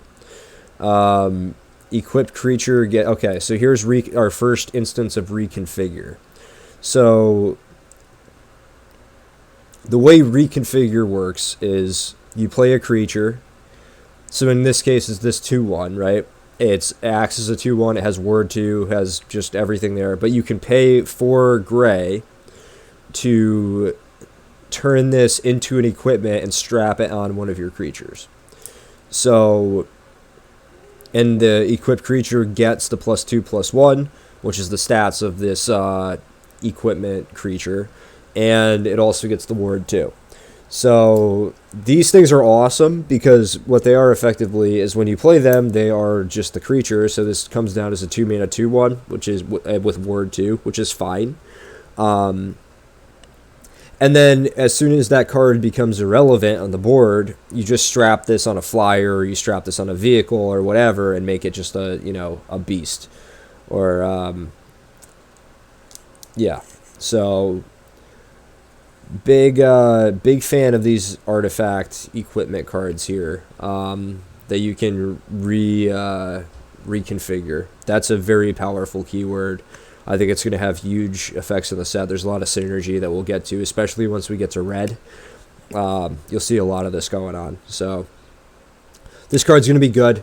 It's a 2-mana 2/1, which is a little below rate, but it has ward 2, which is fine. You can't just like Flame Bless bolt it. And then as soon as it doesn't get through anymore, they put this on, a flyer or something else that is having trouble getting through, and all of a sudden they're getting through again. So big fan of these cards. This is going to be very solid playable, very good common in blue, I think. Next up, Awakened Awareness. This is X blue for an enchantment aura. It's uncommon. Enchant artifact or creature. When Awakened Awareness enters the battlefield, put X +1/+1 counters on enchanted permanent. As long as enchanted permanent is a creature, it has base power and toughness 1/1. Huh.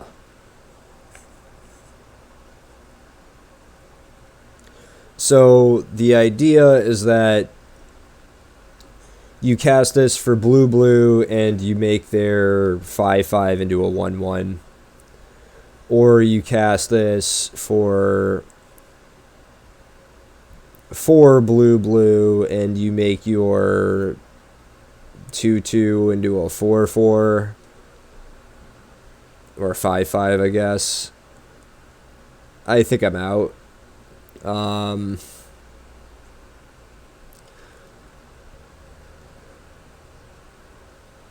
trying to think if I'm missing something here, but I don't think I am. I think this is just kind of bad. Is a creature. Base power and toughness 1/1. Yeah, no, I don't think so, guys. I don't think this is where you want to be. This effect never works the way you think it's going to, and like being able to put it on yourself is okay, but that's not enough. Like that's a terrible rate. 4 +1/+1 counters for 6 mana is not like going to get the job done. Once in a while, this will steal the game and look better than it is, but I don't think it's I don't think this is where you want to be, honestly. All right, next up we have Disruption Protocol. This is an instant for blue. It's at common. As an additional cost to cast a spell, tap an untapped artifact you control or pay 1 gray. Counter target spell. Okay, this works. This looks like a card that I'm going to like a lot. You're probably going to have... I mean, we've seen how many fucking 1-mana artifacts in blue already, you know? So you're going to have one of them or two of them out. Blue looks like it wants to be an artifact deck no matter what, and then you just counter something for your blue. There's no text on that, so it's any spell. Creatures, instants, sorceries, whatever. And worst case, this is 1 blue for that effect, which is still fine. As we saw, like, Wash Away was fine. And if you ever can just tap your artifact and do it, then it's good. So, I'm in. I'm in for Disruption Protocol. You'll see me playing some of those, I'm sure. Essence Capture. We're back. Blue for an instant. It's uncommon. Counter target creature spell. Put a +1/+1 counter on up to 1 target creature you control.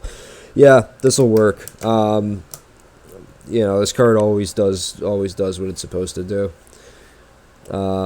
Blue is a brutal cost, but you know, it ends up being good enough. When you get hit by that, you just feel like you lost the game. It doesn't even matter. Like you can be it's demoralizing. You completely break your opponent's spirit when you play Essence Capture and hit it successfully. So it's an effect I value pretty highly. And you just have to be smart about your application of it. But it's as good late as it is early. And you know, it can always steal a game depending on the circumstance. So I'm a fan. Okay, we have our next shrine. This is Go Shintai of Lost Wisdom. This is 1 in a blue for legendary enchantment creature shrine. It's uncommon. It's a 0/4. It has flying. At the beginning of your end step, you may pay 1 gray. When you do, target player mills X cards, where X is the number of shrines you control. Okay, so this sucks. You would only play this card if you... we're going to mill yourself because you have some kind of graveyard synergy in like green-blue, which you might. Or if you have like the white shrine and you want to just like have 2 shrines in the battlefield so you can make 2 1/1s or something. But this is not a particularly good card by itself. If this is your only shrine, I wouldn't play it, probably. It's just a 2-mana 0/4 flyer that doesn't really accomplish much else. More of a constructed card, probably. Mnemonic Sphere. This is 1 in a blue for an artifact. It's common. It says 1 in a blue, sacrifice Mnemonic Sphere, draw 2 cards. Additionally, you can channel it for 1 blue, discard it, draw a card. So, fine little 2-mana artifact. You would put this in like an artifact deck that cares about having lots of artifacts, or can get them on the battlefield for free, which we're going to see coming up. Which, if you get this on the battlefield for free, it's quite good. If you don't, it's not as good. And if you have to channel it, it's not the end of the world. It's just a cycle. So, and then you have an artifact in your graveyard for if that's relevant. But we'll keep moving. It's a card you'll play in an artifact deck. You're not happy about it outside of it. Mobilizer Mech. This is 1 in a blue for an artifact vehicle. It's uncommon. It's a 3/4. It has flying. Whenever Mobilizer Mech becomes crewed, up to 1 other target vehicle you control becomes an artifact creature until end of turn. So this lets you, essentially, whenever you crew this, you get to crew another vehicle for free. And it has crew 3, which, as we've seen with the pilots, this is not a very hard mark to hit. Pretty much any of the 1-mana, like 1 power pilots will just crew this by themselves, and that's going to give you 2 artifacts to send out, or two vehicles to send out. So this card is quite strong. 2 mana artifact vehicle, has like a flyer as a 3/4. I'm in on this. This thing is huge. And it works, gets better with more vehicles. If you have 2 of these things, Jesus.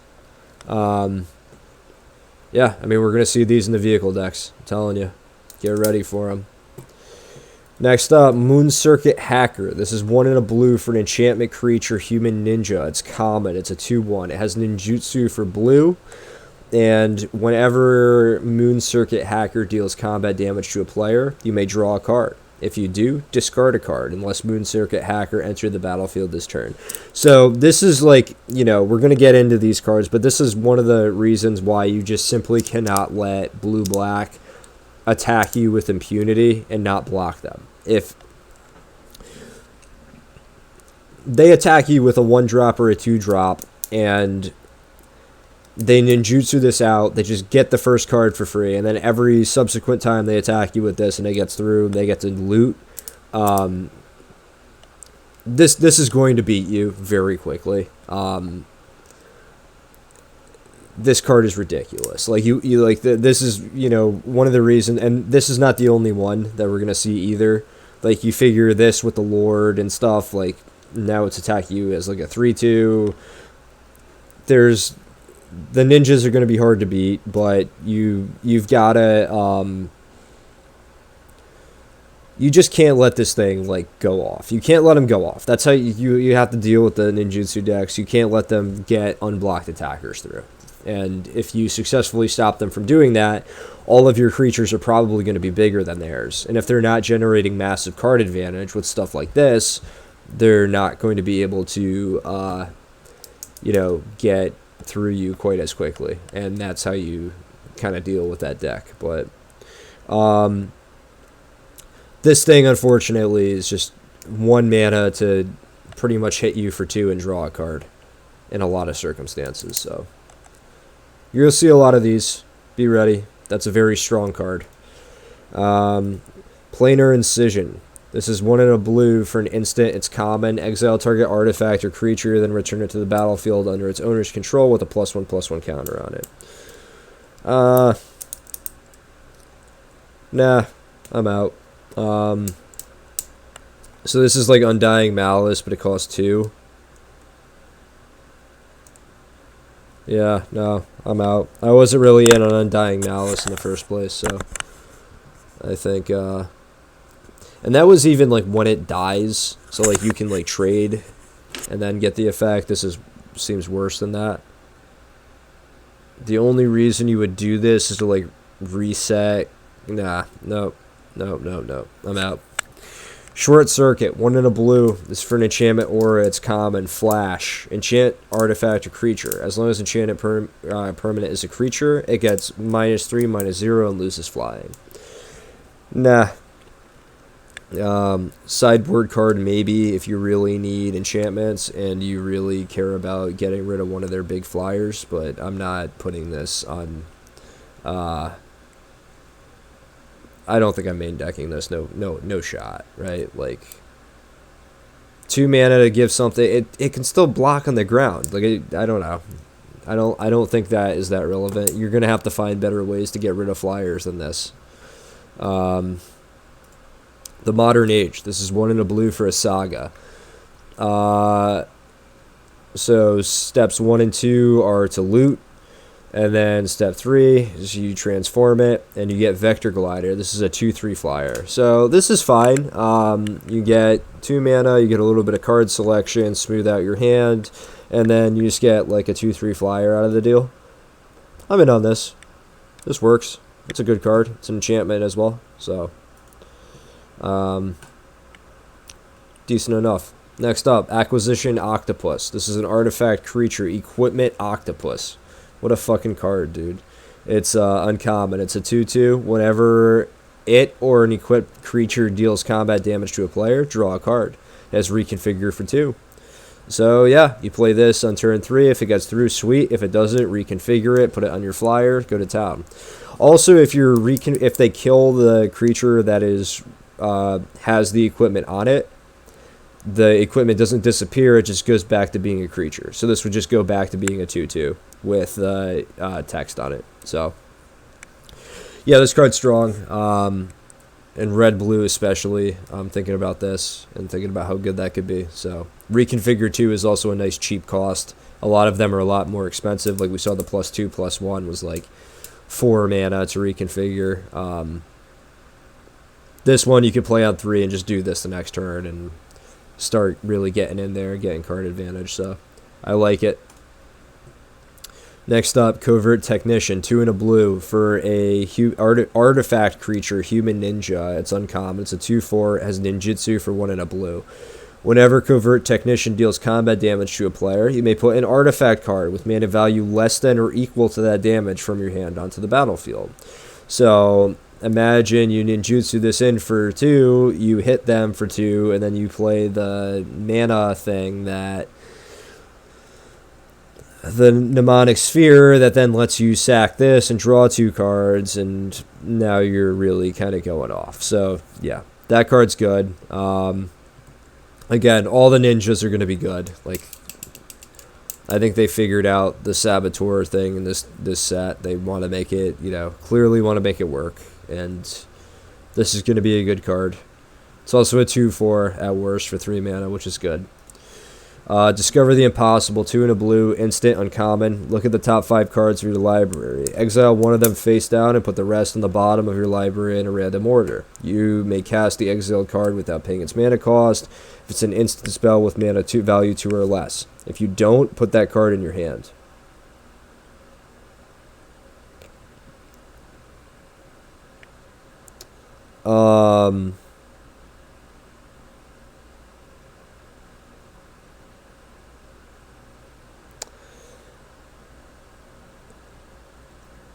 Exile one. Okay, one of them face down. So for 3 mana, you can play 1 card for. Hopefully, you go up more. Oh no, dog shit! Don't play this. You can only get it for free if it's worth less than what you casted to go find it. No, we're out. Guardians of Oboro, 2 and a blue for a creature, Moonfolk Samurai. It's common. Sorry, it's a 3/4. It has Defender. Modified creatures you control can attack as though they didn't have Defender. So if you equip this thing, it's a 3 mana 3/4, and then you can attack with it like it, is a normal creature. This could work. I mean, if you have a lot of ways to modify stuff, if you're in blue-red is where I see this card, where like all your stuff is going to get modified pretty easily. And then this thing is just kind of a beater for 3 mana. I like it. Yeah, I mean, it could work. You have to have the setup for it, but if you do get there on the setup, it'll be a good card. Next up, we have Moonfolk Puzzle Maker. Whenever Moonfolk Puzzle Maker becomes tapped, scry 1. Okay, so it's a flyer. It's a 1/4. It's common. It's an artifact creature. It's a Moonfolk Wizard. And then every time you swing with it, you get to scry. Yeah. I mean, I like 1/4s for 3. Those have been strawing the past couple of sets. I have no reason to believe they won't be here, especially with all these saboteurs and stuff running around. And then, so you hold it back to block those guys, and then if it ever can attack, you just get some extra value. Yeah, I like it. That could work. Not stoked on it, but it's good enough. Next up, we have Prosperous Thief. This is 2 and a blue for a creature. It's a human ninja. It's uncommon. It's a 3/2. It has ninjutsu for 1 and a blue. And whenever 1 or more ninja or rogue creatures you control deal combat damage to a player, create a treasure token. Sick. So this thing doesn't even need to be getting through. As long as it's on the battlefield, if another one of your ninjas get through, you make a treasure token. So now you're looting, you're getting treasure, you're doing, I mean, the deck's going to be a problem, guys. You're going to have to get used to it and figuring ways to beat it in this set. Next up, we have Suit Up. This is 2 and a blue. For an instant, it's common. Until end of turn, target creature or vehicle becomes an artifact creature with base power and toughness 4/5. Draw a card.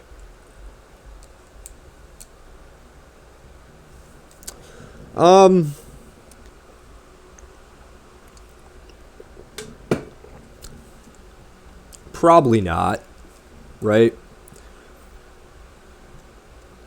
Like,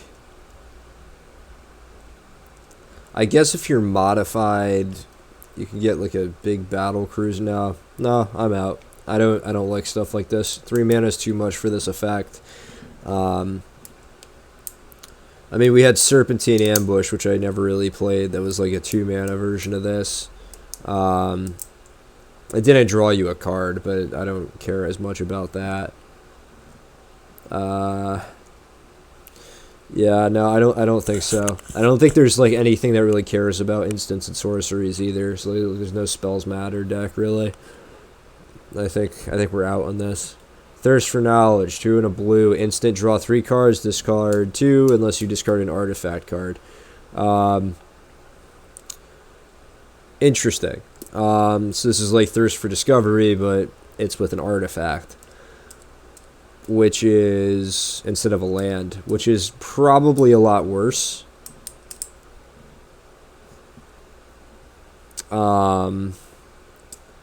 So this is going to get better depending on how many artifacts you have in your deck. If you have a lot of cheap ones and they're expendable and some cheap artifact creatures and stuff, you would play this and feel fine about it. It still probably is the best card advantage spell you can get. You know, for 3 mana, going up 2 cards is pretty damn good. But if you're not going to hit the critical mass of artifacts, you know, going up 1, you're not really going up a card at all.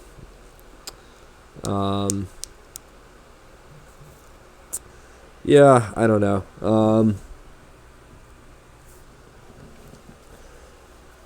I think I'm a little lower on this than I was on Thirst for Discovery, but it is good. Play it if you have the artifacts to play it. Next up, Anchor to Reality. 2 blue for a sorcery. It's uncommon. As an additional cost to cast a spell, sacrifice an artifact or creature. Search your library for an equipment or vehicle card, put that card into the battlefield, then shuffle. If it has mana value less than the sacrifice mana value, scry 2.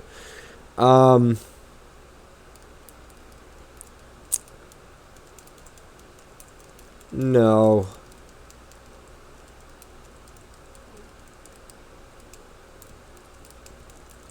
No. 4 mana to do this is too much. This is not a limited play. Maybe this has constructed application, but I'm out. I don't think this is playable for limited. I'm seeing a lot of cards that I don't think are very good in blue here. There's a lot of definitely like gas, especially for the ninja decks and for the vehicle decks, but I don't see a lot more outside of that. Next up, we have Futurist Operative. This is 3 and a blue for a creature, human ninja. It's uncommon. It's a 3/4. As long as Futurist Operative is tapped, it's a human citizen with base power and toughness 1/1 and can't be blocked. And you could pay 2 blue, 2 and a blue to untap it.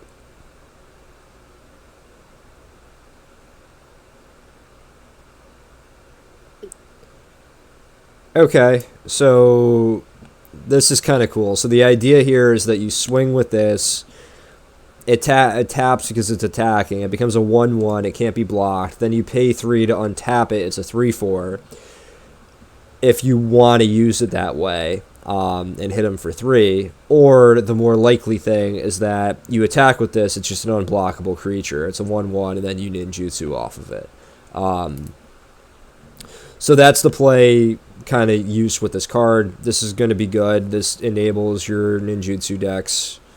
Like, now they just can't block your thing coming in, so that's worth it for 4 mana to really get those going. So, yeah, this is, I mean, it's a ninja. It's going in the ninja deck. Watch out for it. Next up, Futurist Sentinel. 3 and a blue for an artifact vehicle. Common. It's a 6/6, crew 3. Yeah, I mean, in the vehicle deck, you get the other vehicle that's the blue one that we went over, that when you crew it, it like automatically lets you crew another one. And you just get like this 6/6 for 4. Yeah, I'm in. Big fan. I like the vehicle deck, man. I think it's going to be strong. Next up, we have Moonsnare Specialist. This is 3 and a blue for a creature. It's a human ninja. It's common. It's a 2/2. It has ninjutsu for 2 and a blue. When it ETBs, return up to 1 target creature to its owner's hand. So this is pretty sweet. You can ninjutsu it in. It's a ninja. It has all the benefits of that. It's also just a 2/2 that you play, and it bounces one of their things. It gives you go up on tempo, which is something that the ninja decks really want to do. It's going to be good. Like, no doubt about it. Next up, we have Sky Swimmer Koi. This is 3 and a blue for a creature. Fish. It's common. It's a 3/3 flyer. Whenever an artifact ETBs under your control, you may draw a card. If you do, discard a card. Yep. You're going to love this card. It's a 4 mana 3/3 flyer, which are usually pretty damn good. And then you're just going to loot every time you play an artifact, which you probably have a lot of in your blue deck.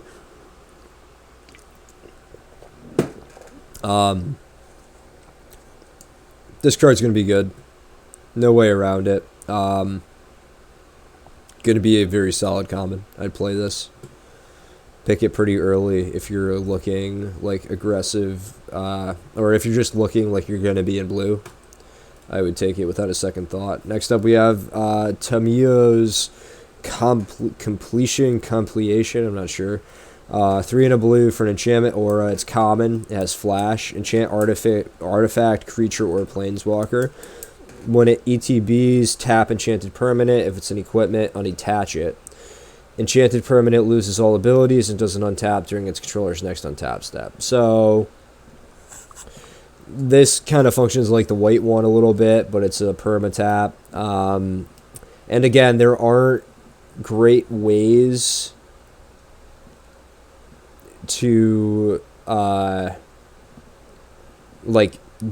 use those. Like, maybe I think black has some stack stuff to get some value, but like there's not like great ways in this set to just use the card that's just dead on the battlefield. So overall, this will probably end up being pretty mediocre, but it's blue removal, which is generally important. It also keeps its creature type, remember, so... And this also hits planeswalkers, which is cool. I don't know how many planeswalkers there are in this set. Probably not many, but for, constructed, that's interesting. And it just taps permanently, so... Yeah, I mean, it still keeps its creature type. So if they have stuff that cares about having that creature type or whatever, it still gets that benefit, but... This will be fine. Start out like moderately, just moderate on these cards, and then depending on the set, they go up or down. We'll have to see. Alright, a few more blue cards. Behold the Unspeakable. 3 blue for a saga. First turn, creatures you don't control get -2, -0 until your next turn. Okay, pretty good. Turn 2. If you have 1 or fewer cards in hand, draw 4 cards. Holy shit. Otherwise, scry 2, then draw 2 cards. So most likely you're going to get the scry 2, draw 2, because you would have to have emptied your hand the previous turn after casting this card for 5 mana. Because that triggers after your draw step. So you're probably not going to draw 5 cards, or 4 cards, but you'll still get the scry 2, draw 2, which is still pretty damn good. And then turn 3, you exile it. It comes back as Vision of the Unspeakable, which is an enchantment creature spirit. It has flying and trample, and gets +1/+1 for each card in your hand. Yep. this will work.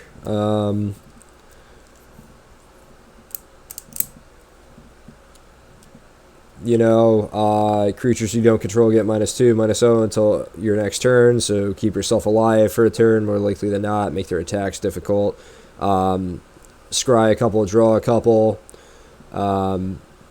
before you spend your mana, so you get to do whatever you want with those cards, and then you get a nice flyer that gets bigger with the more cards in your hand, so you can hit them with it and then cast your cards. There's just a lot of good stuff you could do with this card. This is going to be good. It's a lot of value for 5 mana. Good card.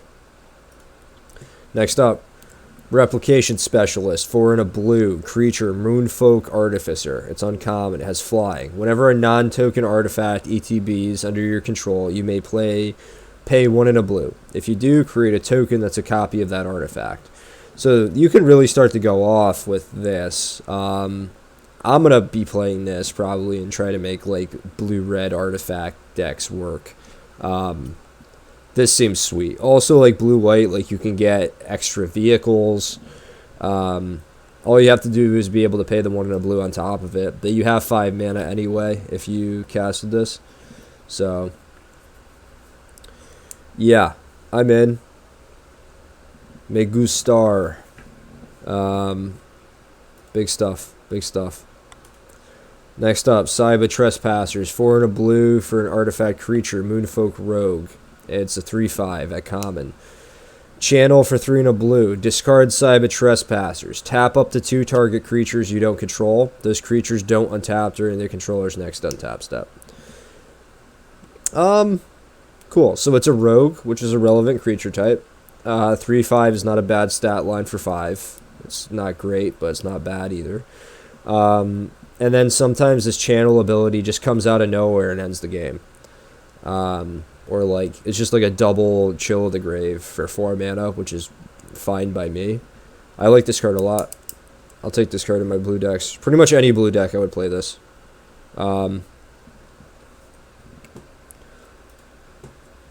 Next up, Mirror Shell Crab. 5 blue for an artifact creature, Crab. It's common. It's a 5/7. It has Ward 3. And it has Channel. 2 and a blue, discard the Crab. Counter target spell or ability unless its controller plays 3. So this card is actually pretty good. I mean, you just have this in your deck. You draw it early, and you hold it up like a counter spell. And if they walk into it, they walk into it. It's any spell. It doesn't have to be like a creature or anything like that. So you just hit them with it in a spot where it's going to work. And if it's not going to work, eventually you just have a 5/7 Crab that's really hard to kill. So I like it. I'd put it in my deck. I don't think it's going to be like crazy powerful or anything, but this seems like a blue-green channel deck card to me, for sure. I think all the channel stuff is going to add up, and you're going to get the, just have the versatility to do pretty cool stuff with those decks. Last blue card is Reality Heist. This is 5 blue for an instant at uncommon. This spell costs 1 less to cast for each artifact you control. Look at the top 7 cards of your library. You may reveal up to 2 artifact cards from among them and put them into your hand. Put the rest on the bottom of your library in a random order. So if you have a ton of artifacts, and you want to play more artifacts, you can use this. I think this is just too expensive. It's also just like too slow, probably. I don't know. 7 cards is a lot to look through, but I don't know. I don't think I'm in on this card. You'd have to have a ton of artifacts out for this to be like worth it in the first place. So I think I'm out on Reality Heist. All right, next we're gonna do black, but I definitely need a short break here. I'm gonna do let's see. I don't know. Could I do a? No, I guess not. I'm sure that there's some way that I could do like a screen that says "Be right back" or something, but I don't know how to do that. So, oh well. For now, I'm gonna go smoke a Pall Mall cigarette. I need a quick break. Been going for a couple hours here, feeling pretty good. We're about to hit black though, so looking forward to getting into this. But let's take a 15-minute break, and we'll be back. I'm just gonna leave the stream on, so I'll see you guys in a few.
All right, we're back. Okay, cool. Just real quick before we start, like, I love the flavor of the set so far. We got this like futuristic Japanese society or whatever. It's pretty sweet. Um, I never played the original Kamigawa, so I don't know too much about it, but um, I recognize Tomio and the Wanderer. Um, it's cool to see some familiar faces and some very cool flavor. Um, but yeah, we're gonna get into black here. Um, we're gonna see a lot of good ninjas and stuff like that. So, all right, number one, Clawing Torment. This is one black for an enchantment aura. It's common. Enchant artifact or creature. As long as enchanted permanent is a creature, it gets -1/-1 and can't block. Enchanted permanent has, at the beginning of your upkeep, you lose 1 life. So this is a pretty annoying card for 1 mana.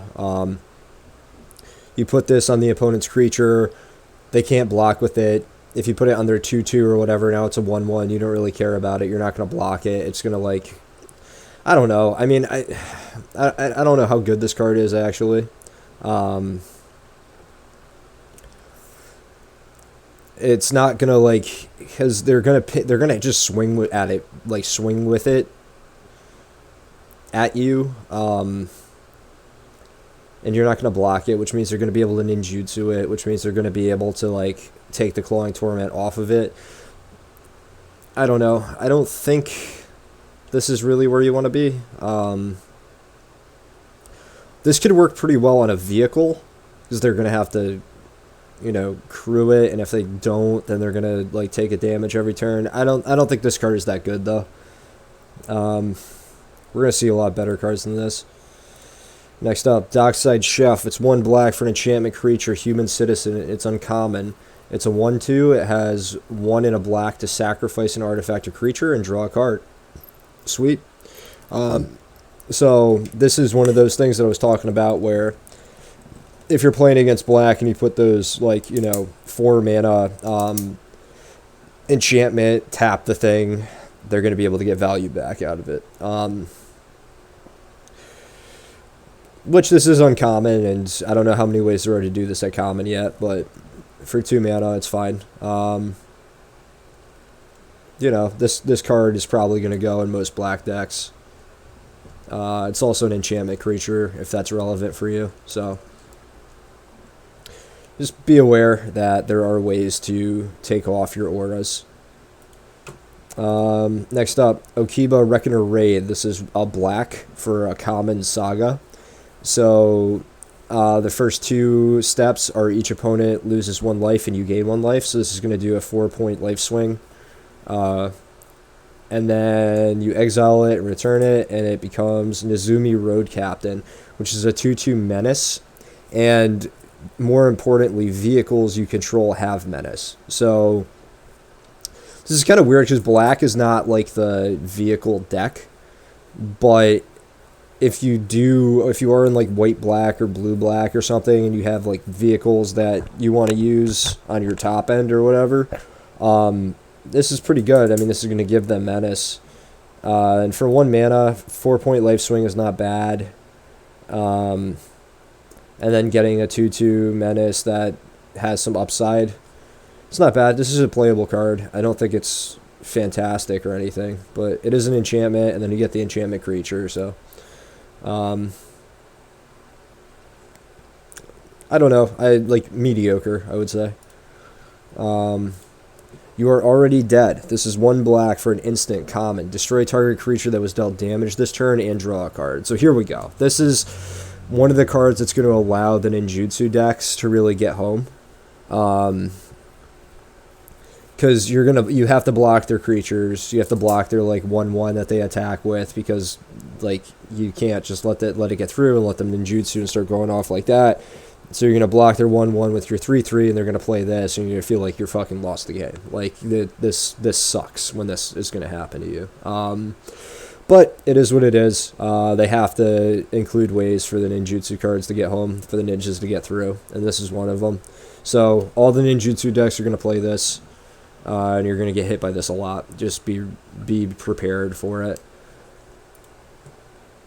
Dokuchi Silencer. This is 1 and a black for a creature, human ninja. It's uncommon. It's a 2/1. It has ninjutsu for 1 and a black. And whenever it deals combat damage to a player, you may discard a creature card. When you do, destroy target creature or planeswalker that player controls. So you're going to 1-for-1, but it's going to be something they have on the battlefield and you haven't paid for yet. So you're going to go up on mana. And, you know, if it's like a relevant card that is going to be a blocker or something and you discard a shitty dead creature, like, you feel pretty good about that. It's a good card. This will go in your ninja decks for sure. Inkrise Infiltrator. 1 and a black for a creature, human ninja. It's black, or it's common. It's a 1/2. It has flying, and it has 3 and a black, and it gets +2/+2 until end of turn. So this card's really good. It's already a ninja, which is relevant for all the ninja stuff, and then later in the game, I mean, it attacks as a 4/4 flyer or a 3/4 flyer, which is, you know, going to be good. So it also, just the fact that it's a flyer in blue-black is really good because it's always going to be, you know, or most of the time going to be able to get through, and then you can ninjutsu stuff off of it. So this is like an enabler for the ninja deck, and also like kind of a threat in itself later in the game. This card's really good. Expect to see this card a lot, play this card a lot. This is going to be one of the better black commons for the ninja deck, I think. Leech Gauntlet. 1 and a black for an artifact creature. Equipment Leech. It's uncommon. It's a 2/2 lifelink. Equipped creature has lifelink, and it has reconfigure for 4. So you could put this on any creature to give them, just to give them lifelink. They don't get the +2/+2. But, you know, still pretty good. 4 is an expensive reconfigure cost, but it's worth it if it, you know, like, that doesn't really matter. Like, the cost is expensive, but you have a 2/2 lifelinker on the battlefield already, and then you can just do that for mana when you have nothing else to do, like, or when it's extremely necessary that you do so, in which case you don't really care about the mana cost. Like, if you need to get the lifelink to stay alive, then you're going to do that. And if you, you know, just have nothing else to do, why not? Just, like, put it on a creature, give them lifelink, and have them go to town. So, this card's fine. You'll play it. You know, good enough. Not fantastic, but good enough. Lethal Exploit. This is 1 and a black for an instant at common. Target creature gets -2/-2 until end of turn. It's an additional -1/-1 until end of turn for each modified creature you controlled as you cast this spell. So we have like a Myers Grasp type spell, which is already really good. And then it just has additional upside based on modify, which there's just going to be a lot of passively. And this is going to be able to hit pretty hard, you know, get to minus like pretty big numbers pretty quickly. Like -3, -4, or whatever is not a like, you know, unreasonable thing to get to. Also, you're going to be attacking a lot with your ninja decks to try to get in, so it's instant. You can, if they block you, you could put that on them and, you know, punch through, or like, you know, go up in the trade. So it affects common or combat at instant speed. This is a really good card. This is probably going to be like a first pick a lot of the time, and you'll probably be pretty happy with it. Looks like a good black removal spell that has a lot of applications with the synergy of the set. Alright, here we go. Life of Toshiro Umezawa, 1 and a black for an uncommon saga. So, the steps 1 and 2 are you choose one. Target creature gets +2/+2 until end of turn, or target creature gets -1/-1 until end of turn. And, or you gain 2 life. So, if you're attacking and you're trying to get through, you pretty much pick the option that lets you get through. If you're not going to get through no matter what, you just gain 4 life out of the first two steps. and then you exile it, you bring it back, and it becomes Memory of Toshiro, which is an enchantment creature, human samurai. It's a 2/3, and you could tap it to pay 1 life to add black, and spend this mana only to cast an instant or sorcery spell. So I'd say overall this card is like pretty mediocre. It's gonna be fine. Like, if it lets you get through a couple ninjas, and like get a couple ninjutsu things off, and then also gives you a 2/3 which you can tap to like cast removal spells and stuff, it's gonna be good. I think it's it's fine. This will go in your decks. It's also an enchantment, which is relevant, so playable, absolutely. Nezumi Prowler, 1 and a black for an artifact creature, Rat Ninja. It's uncommon. It's a 3/1. It has ninjutsu for 1 and a black.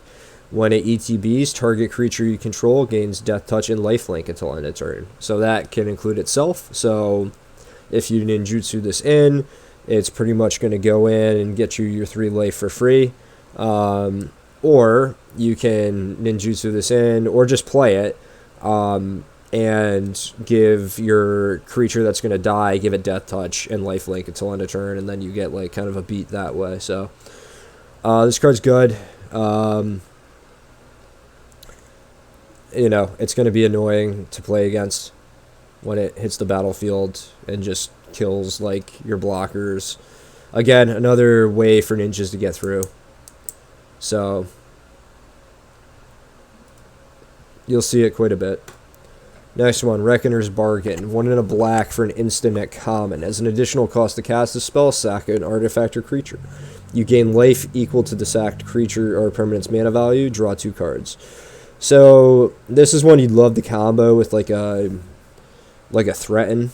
But I don't know if there is one in this set. I think there's one in red for like 5 mana as a saga, which that doesn't really work for this. So you probably have to do this with your own creatures or artifacts. If you have a way to make tokens or something, it's really good. But apart from that, I don't know. We just kind of have to see. Like, I have to go see what the ways to steal creatures are, if there are any, or if there are any creatures that are like very clearly want to be sacked to this. But as of right now, I haven't seen much that would make me think that this is playable. Just because you're not going to like sack your own creature to draw 2 cards and gain a few life, probably. I don't know, though. We will see about that. Next one, Return to Action. This is 1 and a black for an instant at common. Until end of turn, target creature gets +1/+0 and gains lifelink, and when this creature dies, return it to the battlefield tapped under its owner's control. Okay, so this is better Undying Malice. So this I would probably play in the ninja deck, just because it's a good way for you to get through. Like, if you go in with your 2-drop or whatever, you swing, and if they go to trade, you cast this and you gain a few life and get your creature back stronger, and if they don't block, then you like ninjutsu something in. So this actually goes pretty well, works well with the synergy of that deck. So this I think I would play in ninjutsu decks, not outside of it, but most of these cards it looks like are kind of ninjutsu cards. Black seems to be pretty focused on the ninja aspect. So far, at least. We'll see. Next up, we have Virus Beetle. 1 and a black for an artifact creature. Insect. It's common. It's a 1/1. When it ETBs, each opponent discards a card. So, yeah. Great card. You're going up a card on the opponent. And the fact it being an artifact creature is relevant. And it's a 1/1, so it can crew if that's what you're doing, or block their ninjutsu stuff if you're in a mirror or whatever. Like this card will do some work. It's not like great, but it's good enough. Playable. All these black cards so far have been playable, I think. Chainflail Centipede. This is 2 and a black for an artifact creature. Equipment Centipede. It's common. It's a 2/2. Whenever it or equipped creature attacks, it gets +2/+0 until end of turn. So this thing attacks as a 4/2. And then you can reconfigure it for 2 to put it on a, one of your creatures. So, I mean, it's okay. It's, again, it's an artifact creature, which is relevant, and especially, like, red-black. This seems like a card for that, like, where you want to reconfigure lots of stuff and have modified things, and, I mean, +2/+0 is not bad. It's not great either, but you're probably doing it more for the modifier payoff, so I would say, like, you're probably looking at this in, like, red-green, or red-black, for the most part. Debt to the Kami. This is 2 and a black for an instant. It's common. Choose one. Target opponent exiles a creature they control, or target opponent exiles an enchantment they control. Now, normally, I would say not that good. Like, these effects usually are not too strong because they could just choose their worst thing to use. Then there are other circumstances when I would say, okay, well, there's so many enchantments in the set that you can pick the enchantment one and like target their enchantment that you want them to kill. But there are so many enchantments in the set that I just don't think this card is good. Like, I think they're gonna just pick the worst thing they have, and no matter which one you pick, if it's a creature or the enchantment, like, they're just gonna pick. They're going to have enchantment creatures. They're going to have normal creatures. They can just pick whatever's, like, worse. I don't think this card is going to get there in this set from what I've seen. There's just too many enchantments going around and too many enchantment creatures. So you give them too much, leeway in the decision. Okay, this one's cool. Enormous Energy Blade. 2 and a black for an artifact equipment. Equipped creature gets +4/+0. When it becomes attached to a creature, tap that creature. So it equips for 2. So, I mean, it's not great, but I think that this is playable simply because, like, you can just, like, attack, and then equip this after, and there's no real downside to equipping this post-combat, because you're already tapped. Combat already happened. What you don't want to do is, like, play this on 5 and, like, play this, equip it on the same turn, and then, like, tap your creature and not be able to attack until next turn. But if you already, like, got your attack in, and then post combat play this and put it on a creature or whatever, now they're just +4/+0 is crazy. That's a lot. Particularly if you have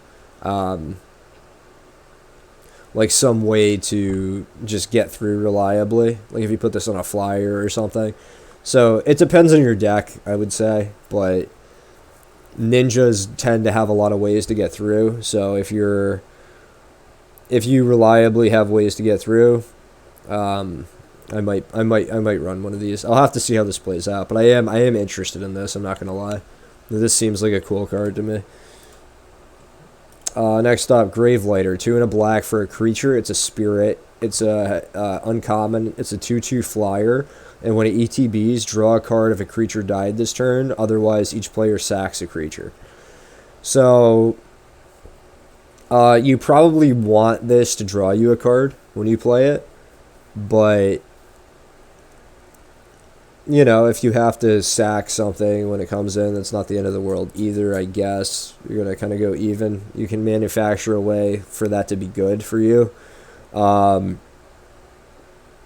But if you're in blue-black, like, your stuff's going to be dying, their stuff's going to be dying and trading off a lot. Like, they're going to be blocking a lot, and you have ways to kind of kill the things that they block with, so...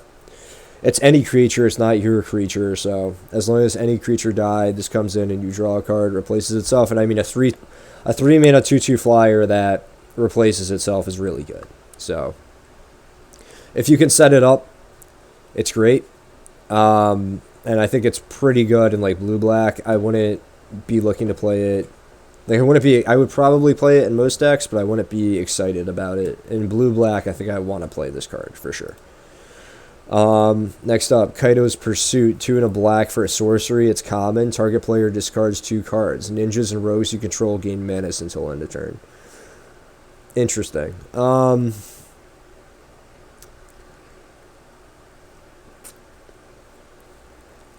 I mean, so this is like aim for the head, right?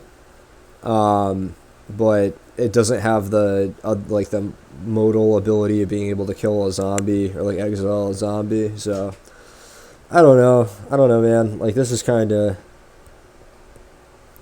mediocre. Like if you can combo this and like get through with ninjas, so like someone's gonna make this work, I guarantee. But I don't think this is a high priority card for you in your blue-black decks. But if you have to play it, it's probably not the end of the world either. So I'm kind of indifferent towards this card so far. Malicious Malfunction. This is 1 black for a sorcery. It's uncommon. All creatures get -2/-2 until end of turn. If a creature would die this turn, exile it instead. So you can set this up. I don't think it's particularly good. Like the thing is that if you're blue-black, all your creatures are going to have power 2 or less, pretty much. So you're just going to kill all your own stuff. Maybe this works if you're black-green or something, and you kind of are against like white. This seems too situational for me, I think. I don't think in this set particularly this kind of effect is going to be that good. Just because you're going to kill like the deck that you kind of want this, where you want to like clear the board and be able to get through, you're going to kill all your own stuff. So I don't think so, but we'll see. Nezumi Blade Blesser, 2 and a black for a creature rat samurai. It's common. It's a 3/2. It has Death Touch as long as you control an artifact, and it has Menace as long as you control an enchantment. So as long as you hit those conditions, this thing is awesome. It's a 3-mana 3/2 that has Death Touch and Menace. Yeah, sign me up. Like, that's sick. But you need to hit those conditions.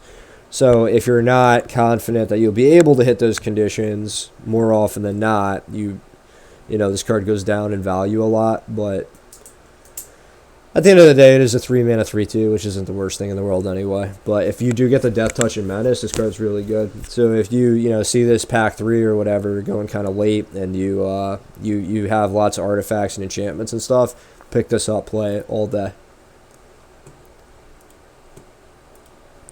Next up, Reckoner Shakedown, 2 and a black for a sorcery. It's common. Target opponent reveals their hand. You may choose a non-land card from it. If you do, that player discards that card. If you don't, put 2 +1/+1 counters on a creature or vehicle you control. I mean, it's okay. Like, you get to look at their cards. You can pick something if they have a bomb or something. Send it to the yard, and then if they have nothing that you really care about, then you just like put counters on your ninjas. Yeah, I mean, it's probably playable. Not exciting, but playable. Undercity Scrounger. This is 2 and a black for an artifact creature, human rogue. It's a 1/4. It's common. You can tap it and create a treasure token. Activate only if a creature died this turn. So again, this will go fine in like your like rogue decks. This is also a rogue, which is relevant, and an artifact creature, which is relevant. So this will go fine in any deck that cares about anything like that. It'll just get you some good value sometimes. It's also a 1/4, which, as we seen from last set, that's a really valuable stat line. I don't think it's anything special, but if this thing makes you a treasure or 2 just passively, it's not like it's a high kill priority, right? Like, it'll probably stick on the battlefield, and if this gets you a couple treasures, you did pretty well with that.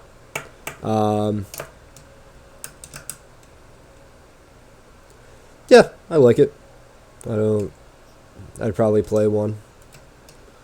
Unforgiving one. 2 and a black. Creature, spirit. It's uncommon. It's a 2/3. It has menace. Whenever Unforgiving one attacks, return target creature card with mana value X or less from the graveyard to the battlefield, where X is the number of modified creatures you control. This is a sweet card. If we're in red-black, we're playing this all day. We love this. This is sick. Like, you know, you could potentially get back like a 3 or 4 drop from your graveyard. Even if it's a 2-drop, you get value, especially if this thing can get in. It has menace, so often it will be able to. It is a 3. You know, it's not like it's not crazy powerful, but it is a a good card that once in a while will get you a nice 2-for-1. And then if you can do it multiple times, you're really fucking going off. So I like it. That's a good 3-drop. Assassin's Ink, 2 black. The spell costs 1 less to cast if you control an artifact and 1 less if you control an enchantment. Destroy target creature or planeswalker. Man, if you get to cast the 2 mana kill spell, you feel pretty damn good about that, which I think a lot of the time you're going to be able to with this. So, this is a first pick card. Clearly, you want these in your deck. It's good without artifact or enchantment synergy, and then if you get any kind of artifact or enchantment synergy, now you're doing it.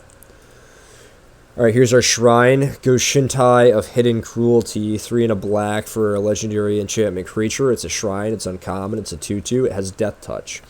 At the beginning of your end step, you may pay 1 gray. When you do, destroy target creature with toughness X or less, where X is the number of shrines you control.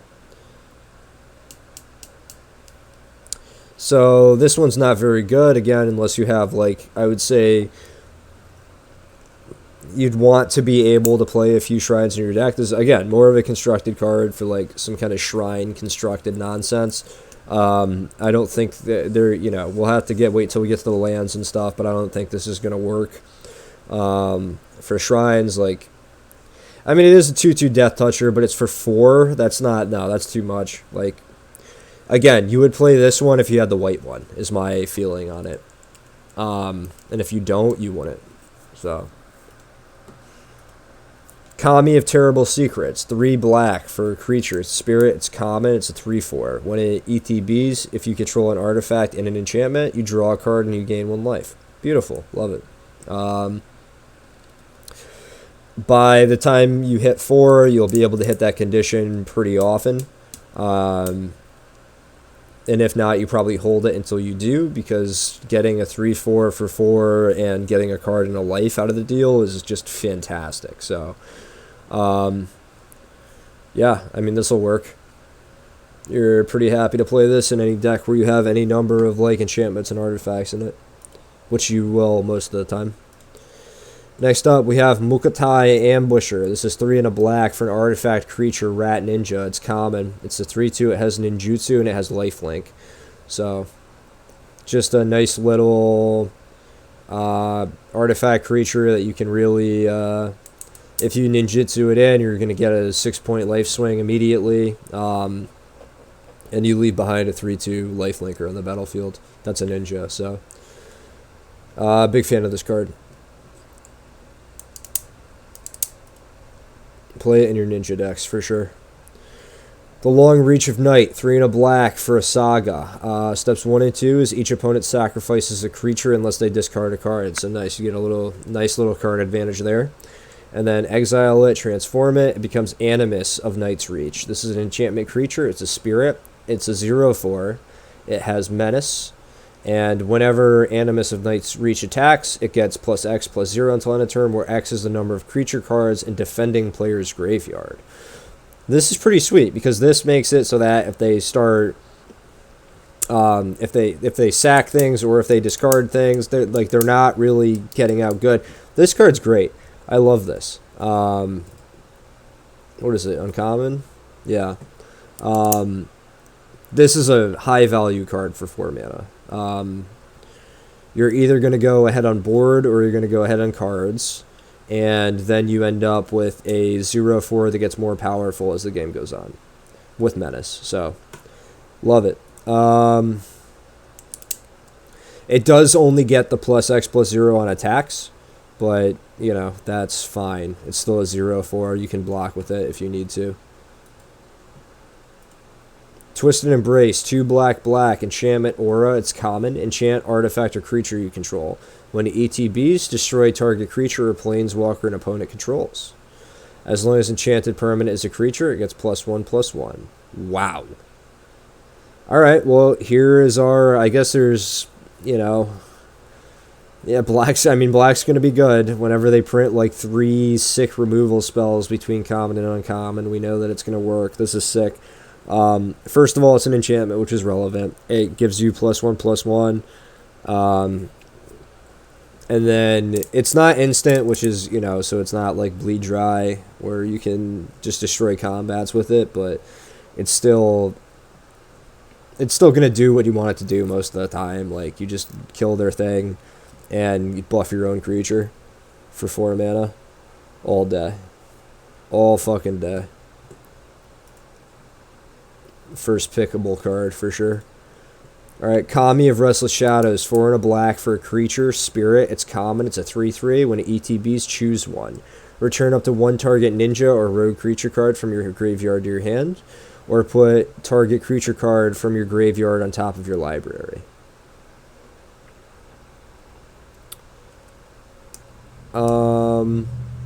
Okay, so, I mean, really good in the ninja deck. Right, like you just get back a good ninja that you want, get like a 2-for-1 out of that, or if you aren't in the ninja deck, you still like get to put something good like on the top of your library and draw it the next turn. So this card will do its job. It's pretty good, not great, but like none of the cards on rate are great. That's the thing. It's all synergy driven, which is kind of cool in this set. Next up, we have Okiba Salvage, 4 and a black for a sorcery. It's uncommon. Return target creature or vehicle card from your graveyard to the battlefield. Then put 2 +1/+1 counters on that permanent if you control an artifact and an enchantment. This one I'm out on. 5 mana to bring something back from the dead is way too much for just one thing, for a 1-for-1. And then the +2/+2 is still situational enough that I'm not in for this. I wouldn't play this card. Dokuchi Shadow Walker, 4 black creature. It's an ogre ninja. It's common. It's a 5/5. It has ninjutsu for 3 and a black. That's it. So it's a 6 mana 5/5 that sometimes you can cast for 4. Mediocre. This is not like the best ninja payoff that you can get. Sometimes this will steal a game. Like if you get something through, and then you swing with your, you know, you ninjutsu in your 5/5. You know, certainly that's going to happen, but this card isn't like very good. I don't think you should go out of your way to play this by any means. Alright, we're getting into red. Akai Warpaint, red. For an enchantment aura, it's common. Enchant artifact or creature, as long as it's a permanent, or the permanent is a creature, it gets +2/+1. Alright, yeah. I mean, an enchantment in this set is extremely relevant. It's 1 mana, and it gives it +2/+1. It modifies it, which you really care about in red. So, yeah, I mean, this is gonna see play, and I think it should. Experimental Synthesizer. This is 1 red for an artifact. It's common. When it ETBs or leaves the battlefield, exile the top card of your library. Until end of turn, you may play that card. You could also play 2 in a red to sacrifice it. Sacrifice Experimental Synthesizer. Create a 2/2 white samurai creature token with vigilance. Activate only as a sorcery. So for 1 mana, this comes in. You can exile the top card of your library. You can play that card until end of turn. And then after you sack it, you get a 2/2 white samurai, and then you get to play another. So like for 2 cards of for like potential card advantage, like situational card advantage, I'll call it, and a 2/2 samurai with vigilance, it's not bad. I don't know about this one. It is an artifact, which is, you know, relevant, but if you need an artifact, I think you'd play this, but I don't think you're like going crazy out of your way to do it. Oop. Next up, we have Flame Discharge. X red for an instant. It's uncommon. Flame Discharge deals X damage to target creature or planeswalker. If you control the modified creature as you cast the spell, it deals X plus 2 damage instead. Yeah, I mean, this is going to be great. You're going to have modified creatures in red all the time. And this is just going to go, like, going to hit for as much as you need it to. And be just a beautiful kill spell. This card's going to be fantastic and limited. Next up, we have Kindled Fury. Red. Target creature gets +1/+0 and gains first strike until end of turn. Nah, I'm out. If this was like an artifact that did this or an enchantment that did this, this would be a lot different, but this is not. This is just an instant combat trick that I don't think is good enough to justify having the card. Kumano faces Kakazan, 1 red. Deals its first step is it deals 1 for a saga. Sorry, it deals and it's uncommon. It deals 1 damage to each opponent and each planeswalker they control. Meh. Number 2, when you cast your next creature spell this turn, that creature ETBs with an additional +1/+1 counter on it. Okay. Good enough. And then you exile it, return it, and it becomes Etching of Kumano. It's a 2/2 haste enchantment creature, human shaman. Oh, what's up, Pope? Fucking, how you doing, buddy? Yeah, it's a 2/2 human shaman. It's got haste. If a creature dealt damage this turn by a source you controlled would die, exile it instead.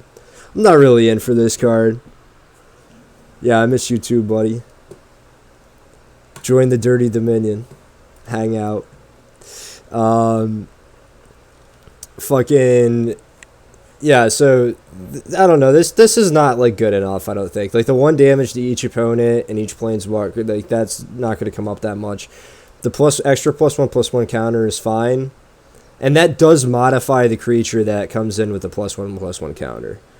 So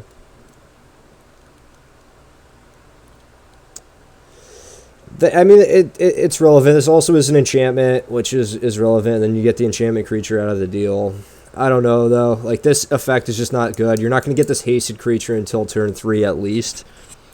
I'm a little low on this card. We'll have to see how it plays out. It might be better than it looks, but I'm not there yet. This card I'm pumped about. Rabbit Battery. 1 red for artifact creature. Equipment Rabbit. It's uncommon. It has haste. It's a 1/1. And when you equip it to another creature with Reconfigure, it gets +1/+1 and has haste. This is a reconfigure cost of 1 red.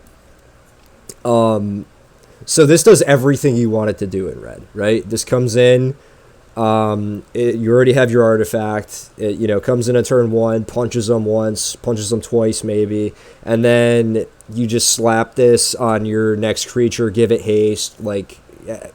This just does so much for you. I love it. And it counts as modify for all the synergy that cares about that. Like, we're big fans of Rabbit Battery here. I'm also excited about this card for Constructed. This is the kind of card that makes me want to play Constructed again. Get into like some mono red shenanigans, because this is going to be good for that. You can just already tell. Like, this is a great card. I would take this aggressively and look to play it. Yeah, I'm in. Rabbit Battery all day. Okay, we got Reinforced Ronin. This is 1 red for an artifact creature, human samurai. It's uncommon. It's a 2/2. Has haste. At the beginning of your end steps, return it to its owner's hand. And then it has channel for 1 in a red. Discard it and draw a card. So, I mean, if it's in your opening hand, you're probably fine with this. You just start smacking them for 2, and it just goes back to your hand. And then once this thing isn't going to smack them for 2 anymore. It's also a samurai, which is relevant, right? So if you have like other samurai, or like you hear about samurai stuff, you can, kind of work around that. But eventually, once it's not going to get through anymore, you just channel it, you discard it, you draw a card, it replaces itself, and maybe did its 4 damage, and just did okay for you. I'm not psyched on this card. I think it'll be fine, but I don't know. I don't think you want to Like, aggressive red decks will want this, red-white will probably want this, red-black will probably want this.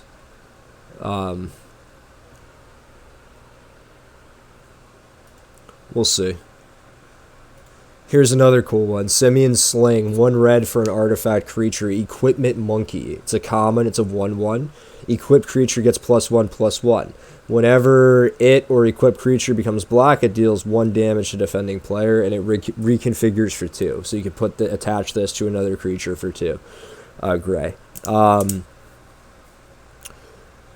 Yeah, this thing's going to be sweet. As a common, especially. This is, you know, one of the big cards you want for any aggressive red-blue, red-black, red-white, any deck like that. You're going to want this card.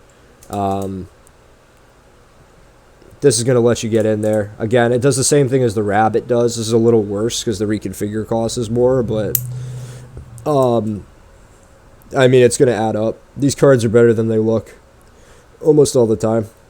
This reminds me of Diagonal Monkey a little bit. It's pretty sweet. I'm in for it. Voltage Surge. 1 red for an instant common. As an additional cost to cast this spell, you may sack an artifact. Deals 2 damage to target creature or planeswalker. If the additional cost was paid, it deals 4 damage instead. This is going to be sick, man. 1 mana, 2 damage is great. We saw what Flame Blessed Bolt did in the past set. We're going to find out what this is going to do here, man. I fucking love it. And then you could sack, like, a treasure token. You know, that's the thing. We have some stuff that makes treasure or whatever. There are some good things if you need it to do 4. You can also sack, like, an equipment. You can do whatever you need to do if you need this to deal 4. And just, like, a 1 mana deal 4, regardless of what you have to do to hit that cost, is going to be pretty good. This is just going to be amazing for you. Take this aggressively. This is a first pickable card. Look at how many red 1-drops that was. This is what I'm saying. The curve keeps going lower. Like, so many aggressive 1-drops in red. Love it. Next up, we have a Kai Emberkeeper. This is 1 in a red for an enchantment creature, Goblin Warrior. It's common. It's a 2/1. Whenever a non-token modified creature you control dies, create a 1/1 colorless spirit creature token. So this card's sweet. You can modify it and guarantee that you're going to get the value out of it. Or you can stick it around in the battlefield and have a bunch of modified shit, and as anything dies, you get the value. It's a good card. Good 2-drop. You're going to get a lot of value out of this. Again, 2/1, 2 mana, 2/1 on rate is a little below, but having the, like, if you get a single 1/1 out of this, which if you just strap this with equipment, you pretty much guarantee that it does, you really got there. So, yeah, good card. Another good, you know, red aggressive 2-drop. And also, is that... No, it's a warrior, so this also works in red-white, like, samurai warrior stuff. Next up, we have a Kai Rodin. This is 1 in a red for a creature, goblin, samurai. It's a 1/3 at common. Whenever a samurai or warrior you control attacks alone, you may discard a card. If you do, draw a card. Yeah, this card's sweet. Like, you just get to rummage off your samurai stuff. Like, we already kind of went over, like, alright, there's all these cards that kind of combo off attacking with 1 samurai. This thing's a 1/3, which is actually a really good stat line for this set, because this blocks so many of the ninjas. So you play this, and then you have your attacking samurai that's going in, getting you value, letting you rummage your dead card away, and then this stays back and blocks the ninja that's trying to attack you. Like, that blocks the 2/1 that's trying to, like, ninjutsu in. So this card is actually very good. This is going to be relevant in the set. I'm actually starting to think that the samurai deck is going to be the ninjutsu killer. Like, these cards just combo in such a way that it does everything that you want to, like, beat the ninja deck. Which is so cool. Like, the flavor of that is amazing. Like, samurai versus ninja shit. I love it. But I feel like the first couple weeks of the set, everyone's going to be playing ninja, and I'm going to be playing samurai. That's kind of where I'm at on this. I love these cards. Alright, next we have Crackling Emergence. We have 1 in a red for an enchantment aura. It's common. Enchant land you control. Enchanted land is a 3/3 red spirit creature with haste. It's still a land. If enchanted land would be destroyed, instead sacrifice Crackling Emergence, and that land gains indestructible until end of turn. So, this is a 2-mana thing that turns your land into a 3/3 creature, and then when it dies, it protects it. So you just lose this, and then your land goes back to being a land. I don't know how good that is. I mean, I guess it's probably pretty good, actually, because this is an enchantment, so that's relevant. And then you get your 3/3, like, spirit, and then you, like, use that until it trades off or whatever, and then you just get your land back. So, yeah, this is pretty much all upside. For 2 mana, I'm in. Like, you're not going to do better than 3/3 for, like a 3/3 haste for 2. That you're not really losing anything, you're just losing this card. The only thing you're worried about is if it gets exiled, but I don't think we care too much about that in this set, so I'm in, man. This card looks good to me. Again, looks very aggressive. Play this on 2 and they're in trouble. Dragonspark Reactor. 1 in a red for an artifact and uncommon. Whenever Dragonspark Reactor or another artifact ETBs under your control, put a charge counter on it. You can pay 4, sack Dragonspark Reactor. It deals damage equal to the number of charge counters on it to target player, and that much damage to up to 1 target creature. So this is gonna be my this is my pick for like one of the most busted uncommons in the set. I think this is going to be fucking ridiculous. I think that you're gonna play against. This is going to be like Zenith Flare, is my prediction here. This might be better than Zenith Flare. This is the Dirty Durgle hot take of this set, is that this is better Zenith Flare. And this, I heard some disturbing news that the guy that made this set is actually the guy that made Ikoria. He's like the lead designer. So, I'm calling it right now. We're going to have problems with this card. This is coming out. This is just going to accumulate charges over the entire game. And then, first of all, you just wait until, like, I mean, I guess there's going to be artifact hate in the set. So, like, people might just remove it when it starts to get threatening. But if they don't, and you ever activate this when it has like 3 or more counters on it, which is not a high mark to get to with the amount of artifacts in the set, like especially in red, you just are going to you're going to destroy them. You're going to hit them for 4 and remove their best creature, and like, I don't know, man. This is busted. I love this. I plan on playing that card a lot. That's going to be... I'm telling you guys, I'm making this work somehow. Explosive Entry. This is 1 in a red for a sorcery. It's common. Destroy up to 1 target artifact. Put a +1/+1 counter up to 1 target creature. Yeah, I mean, so this is what I'm talking about. People are going to play cards like this. I don't think I will. Like, I'm not going to start playing cards like this, at least. Like, the meta will determine whether I do or I don't, but I'm not going to start out running a card like this, I don't think. It's just a little too situational. It is good value. Like, if you destroy a 2-mana artifact to put a +1/+1 counter on a creature, you're definitely up, but I'm not huge on stuff like this. It's a little too narrow for limited. Kami's Flare. This is 1 in a red for an instant. It's common. It deals 3 damage to target creature or planeswalker. It also deals 2 damage to that permanent's controller if you control a modified creature. You're always going to control a modified creature for the most part in red. Dude, this is sick. This is like Dragon's Breath or whatever. Like, this is like a braid. It's funny, because this is the set where you want a braid. You want the card that either deals 3 or destroys an artifact, but this is better than a braid, just on rate, I think. Like, deal 3, deal 2 to the controller. This card's sick. Just premium red removal. You'll first pick this quite often. I will, at least. Sakenzin's Smelter. This is 1 in a red for a creature. It's a Goblin Artificer. It's uncommon. It's a 2/2. At the beginning of combat on your turn, you may pay 1 gray and sacrifice an artifact. If you do, create a 3/1 red construct artifact creature token with haste.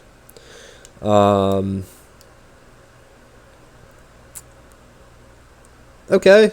Well, that's pretty good. I mean, the cool thing is that it, like, you can, I mean, you're not going to do this, it wouldn't make any sense, but you could just keep sacking the same construct artifact and getting another one. It's just like, are those going to be better than the artifacts you have? Maybe. I don't know. If you have treasure tokens or something, then that's really strong. I'm not sure about this. I'm not sold on this yet.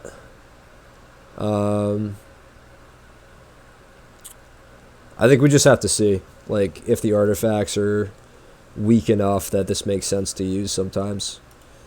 But you do. I mean, getting a 3/1 out of a cheap deal, something that isn't a creature, isn't bad. We'll revisit it. Tempered in Solitude. 1 in a red for an enchantment. It's uncommon. Whenever a creature you control attacks alone, exile the top card of your library. You may play that card this turn.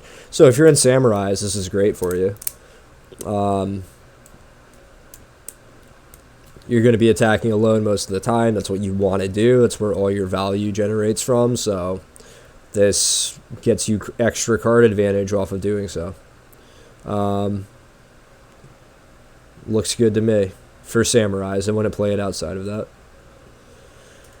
Tawashi Songshaper, 1 in a red, artifact creature, human artificer. It's a common, it's a 2/2. Whenever another artifact enters the battlefield under your control, it gets +1/+0 until end of turn.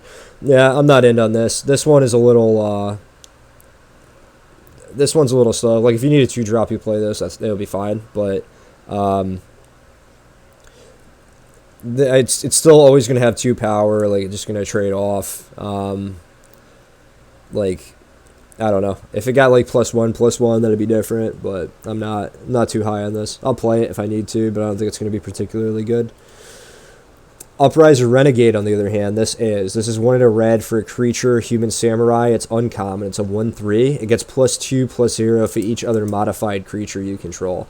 So, yeah, this thing's sick. It's 2 mana card. At worst, it's a 1/3, which is a good stat line to match up against ninjas at the very least.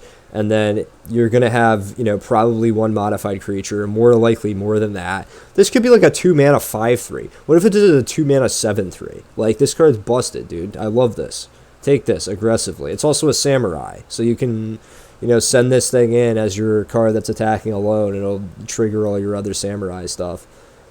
Very good card. I'd play that in any red deck, I think. Ambitious Assault. This is 2 in a red for an instant. It's common. Creatures you control get +2/+0 until end of turn. If you control a modified creature, draw a card. I mean, this is a pretty good overrun. The rate on this is there. 3 mana, give everything +2/+0. You're going to have a modified card. You get your card back. I like it. This can do some devastating shit. I like that it's instant, too, so this can, really get home with your alpha. This is going to end a lot of games. Just be aware that this card exists. You're going to see it quite often. I'm going to be playing this card against you. Bronzeplate Boar, 2 in a red for an artifact creature. Equipment Boar. It's uncommon. It's a 3/2. It has trample.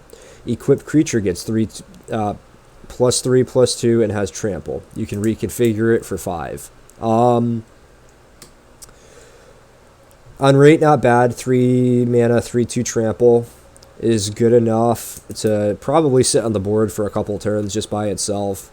And then when it's relevant that you reconfigure it, you do so. I like this card. I mean, I'll play it. We'll have to see. It might be a little too slow, but I mean, like, at worst, it's a 3/2 trampler. That can't be that bad. But you're really playing it for the reconfigure cost. Like, eventually you put this on your biggest creature. If you're in red-green or something, I like this a lot. Like, slap this on the 6/5, and now it's a 9/7 trample. I guess that already has trample, but you know what I mean. You could find a big creature to put this on and have it kind of go in. Next shrine, we have Go Shintai of Ancient Wars. 2 and a red for a legendary enchantment creature. It's a shrine. It's uncommon. It's a 2/2 with first strike. At the beginning of your end step, you may pay 1. When you do, it deals X damage to target player or planeswalker, where X is the number of shrines you control. This one is probably the next best one after the white one, I think. I'm still probably not playing this unless I am in red-white. But if I'm in red-white, I'll play this and the red-white one and then feel pretty good about that. Because you're just pinging them for 2 every turn. Like, that's fine. Even if you're pinging them for 1, pay 1, ping them for 1. That's not the worst deal in the world. So this one I could see being okay. It also has first strike, which, you know, that could come up. You know, it's not great, but none of the shrines I don't think are that great except white. But, you know, we'll do okay. Next up, Peerless Samurai. 2 and a red for a creature, Human Samurai. It's a 2/3 with Menace. Whenever a samurai or warrior you control attacks alone, the next spell you cast this turn costs 1 less to cast. So here we go, more payoffs for the samurai deck.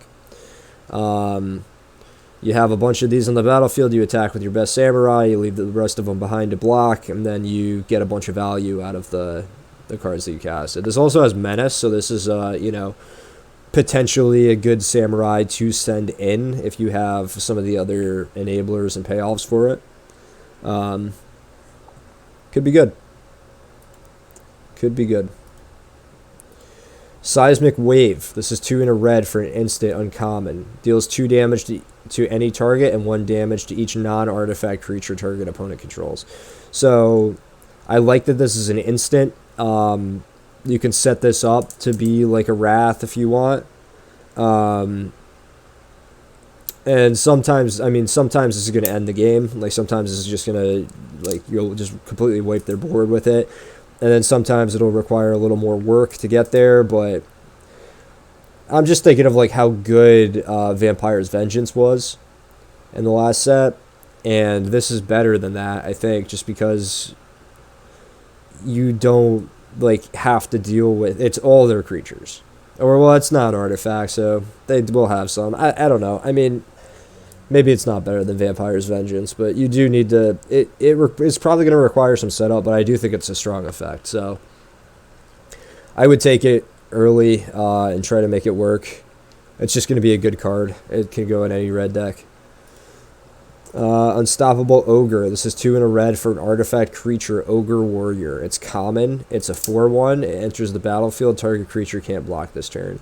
Yeah, this is pretty bad. I mean, it's an artifact creature, but that stat line is terrible. It can get, like, let one of your samurais get home or something, I guess. I don't really know. I'm not huge on this card. It's playable, I guess, but it's not good. Gift of Wrath, 3 and a red for an enchantment aura. It's common. Enchant artifact or creature. As long as enchanted permanent is a creature, it gets +2/+2 and has menace. Ooh. When Gift of Wrath leaves the battlefield, create a 2/2 red spirit creature token with menace. This is fantastic. This is everything I want out of my auras. This is, like, you put this on something, it makes it, like, devastatingly powerful for 4 mana, which it should. So +2/+2 and menace is, you know, a good thing for 4 mana. That's a good rate. And then when they kill my thing, now I get something left behind. I don't feel like I just got completely blown out. I get a creature out of it. So even if it's only a 2/2, I could still, like, make use of that somehow. I like this card a lot. Hiko Yamazaki, the General. 3 and a red for a legendary creature, Human Samurai. It's uncommon. It's a 3/3. It has Trample. Whenever a samurai or warrior you control attacks alone, you may cast target artifact card from your graveyard this turn. So here we go. More fucking samurai payoffs, man. They really, like, went in on this. They want to make the samurai thing work really badly. I could tell. This looks to be the most supported archetype.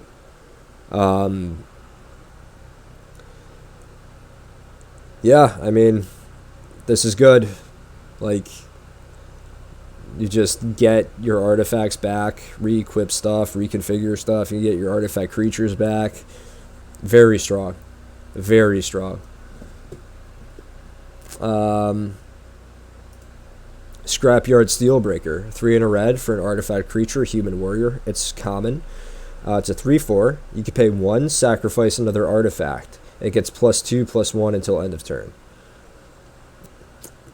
Yeah, I mean, it's not bad. Like 3 mana or 4 mana, 3/4, just on rate to begin with is not bad. And then, you know, this thing attacks, and if you have artifacts, it's kind of unblockable because like they, you know, they just pay a couple mana, and it's also like you can't really let it through either, because if you just sack all your artifacts and it becomes like a 9 whatever, like a 9/7 or something, like they can't really let that go through either. This card is going to be good, I think. It's also a warrior, so if this thing's the only thing attacking, you're also going to get all kinds of other benefits in your red-white deck. I like it. Seems nice and aggressive. I'm in. Twin Shot Sniper. 3 and a red for an artifact creature, Goblin Archer. It's uncommon. It's a 2/3. It has reach.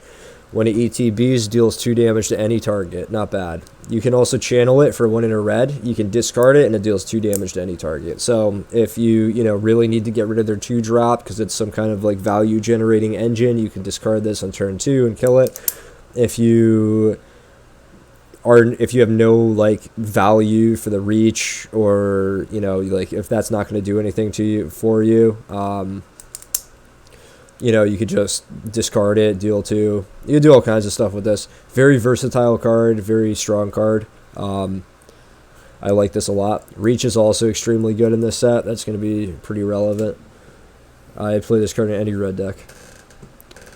Kami of Industry. 4 and a red for a creature. It's a spirit. It's common. It's a 3/6. When Kami of Industry enters the battlefield, return target artifact card with mana value 3 or less from your graveyard to the battlefield.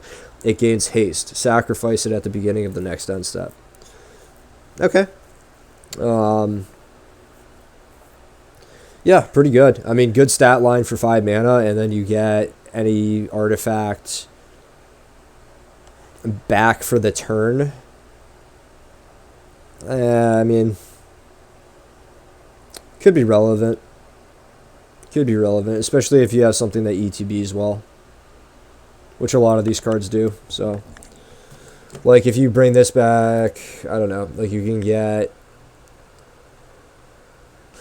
bring the Unstoppable Ogre back, make something not be able to block, and smack him in the face for 4. That's not bad.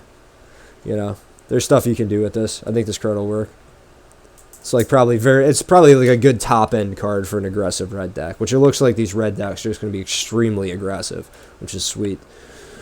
Alright, Shattered States Era. This is 4 and a red for a saga. First one is you gain control of target creature until end of turn. Untap it, it gains haste. Step 2 is creatures you control get +1/+0 until end of turn. And then step 3 is you exile it and return it, and you get Nameless Conqueror, which is an enchantment creature, human samurai, with trample and haste. Not bad. For 5 mana, I don't know how much I like this. This seems like a little bit... I mean, again, it's a finisher. Like, if you're an aggressive red deck, this should do the job. Like, you play this, you get, like, steal one of their best creature and, like, hit him with it, and then you... like, all your creatures get bigger the next turn, then you get, like, an additional 3/3 haster to, like, finish them off with. This is probably, like, a good card to put on your top end of your red deck. For 5 mana, this will do the trick, I think, from a saga perspective. Like, also a good constructed card, probably. Ironhoof Boar. This is 5 and a red for an artifact creature boar. It's common. It's a 5/4. It has trample and haste. It has channel for 1 and a red. You can discard it, and target creature gets +3/+1 and gains trample until end of turn. You can do that at instant speed as well, so you can like change combat or finish them off with it. This is a very good card. Channel, much like Cycle, makes cards that otherwise aren't impressive by themselves, gives them the versatility to be pretty good. So this is going to get there just on the back of being able to be like a pretty nasty combat trick that can end a lot of games, and then also just being a creature that you won't often get to, but if you do get to cast, will end a lot of games. So solid card, man. I like it. All right, so I need a break real quick, so we're gonna take 10. I'm gonna go smoke a Pall Mall, and we'll come back in 10 minutes and wrap up green and go through our like artifacts and lands and shit. All right, guys, be back in a few.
Alright guys, we're back. So just some thoughts real quick before we resume.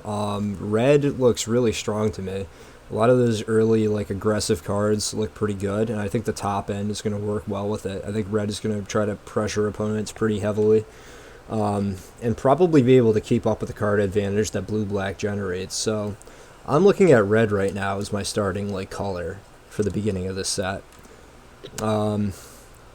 Which I guess we'll have to see how that plays out, but I'm impressed with what I've seen so far. We're going to keep going here. Getting into green now. Which we're going to see lots of enchantments, lots of ramp, lots of reach, and lots of channel. So let's start. Okay, so one is Commune with Spirit. So this is a green mana for a sorcery. It's common. Look at the top 4 cards of your library. You may reveal an enchantment or land card from among them and put it into your hand. Put the rest on the bottom of your library in a random order. Yeah, this seems fine to me. 1 mana, go grab your land. Make sure you hit your land drop. This is like a fine turn 1 play. It's also fine later, like if you go and get a powerful enchantment or something.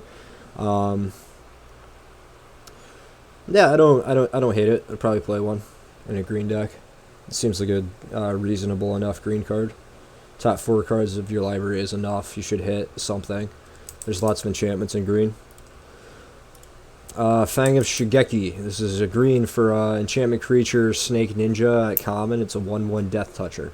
Yeah, I mean, this works for me.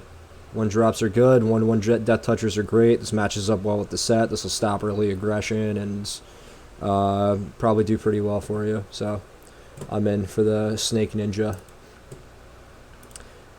Generous Visitor. This is green for creature spirit at uncommon. It's a 1/1. Whenever you cast an enchantment spell, put a +1/+1 counter on target creature. So nice payoff for being green. Nice payoff for enchantment decks, which I think is just going to be most green decks in general. And yeah, it doesn't have to be on this creature. I wouldn't recommend putting it on this creature actually, because they're probably going to want to kill this thing pretty badly. But yeah, just strong card. Nice little one drop. It'll accumulate a lot of value as the game goes on.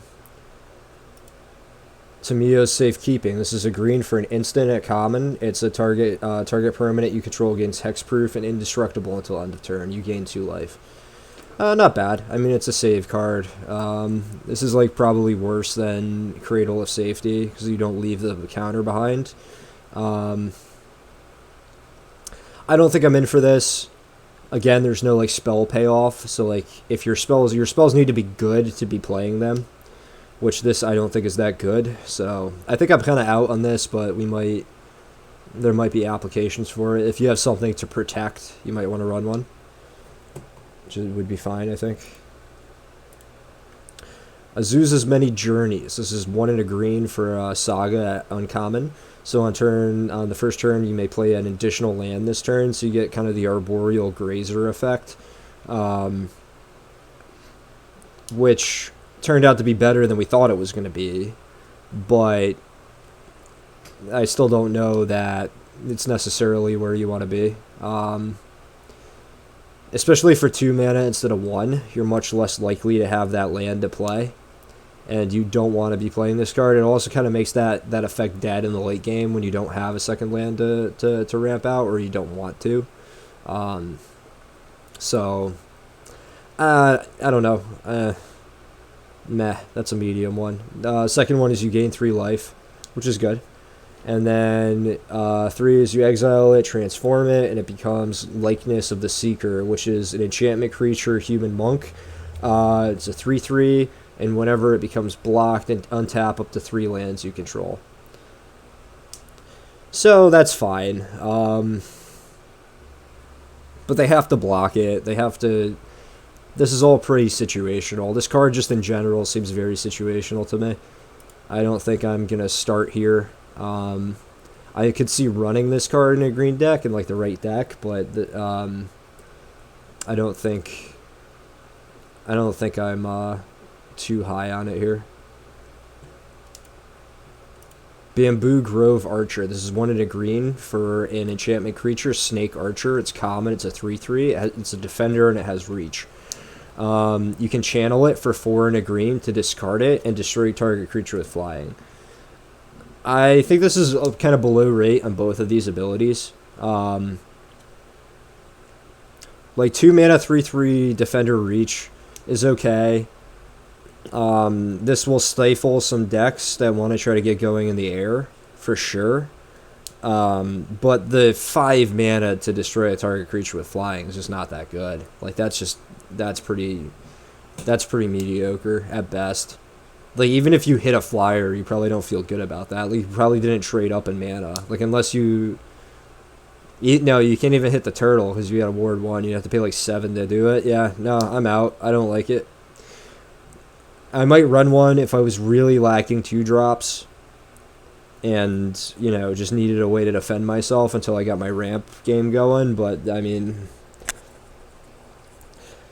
I'm not high on it for sure. Boon of Boseiju. This is 1 in a green for an instant uncommon. Target creature gets +X until end of turn, where X is the greatest mana value among permanents you control. Untap it. So this will steal games, for sure. This will, you know, it's instant, so someone will make an attack. Like, you know, it's a good enough combat trick, but yeah, I don't know, man. Like, it's probably it's a situational combat trick, but the upside is really high.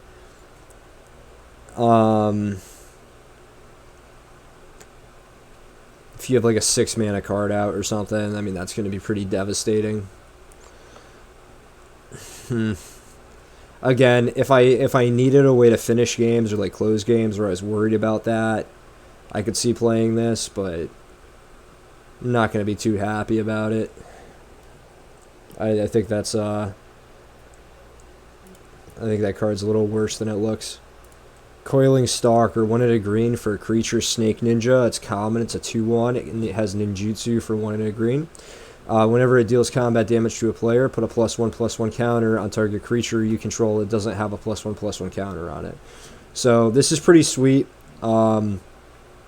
It's the wrong deck, like it's the wrong colors for ninjas, but it's kind of cool because the opponent won't necessarily be expecting it. Like if you have like red green mana out, like the opponent's not gonna be like, oh, I need to block this, you know, because I'm expecting like a ninja, like ninjutsu to come in. So you can ninjutsu this in, maybe get some value out of an ETB or something, and then like put a counter on this, and then also like you could start just, you know, if this keeps getting through or whatever, then you make all the creatures you put +1/+1 counters on are modified, so they get additional value because of that. Seems like a green-red card to me. And I think it'll do pretty well there. Outside of that, I don't really know.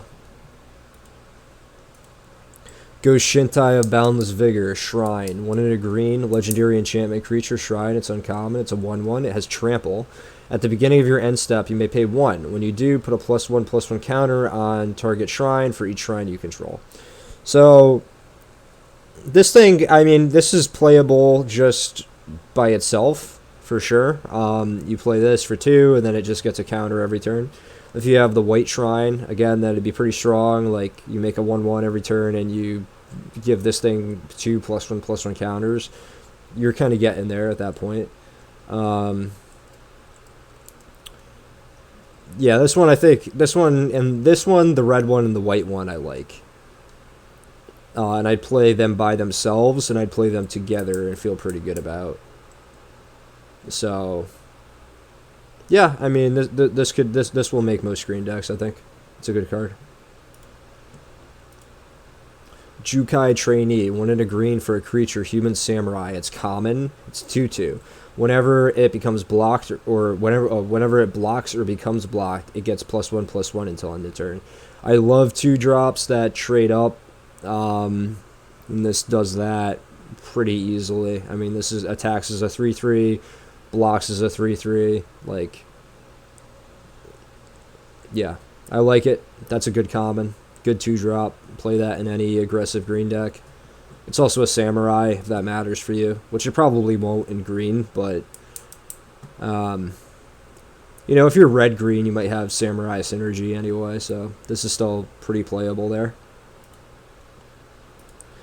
Kappa Tech Wrecker. This is 1 and a green for a creature. It's a turtle ninja. It's uncommon. It's 1/3. It has ninjutsu for 1 and a green. And when it ETBs with a death touch counter on it.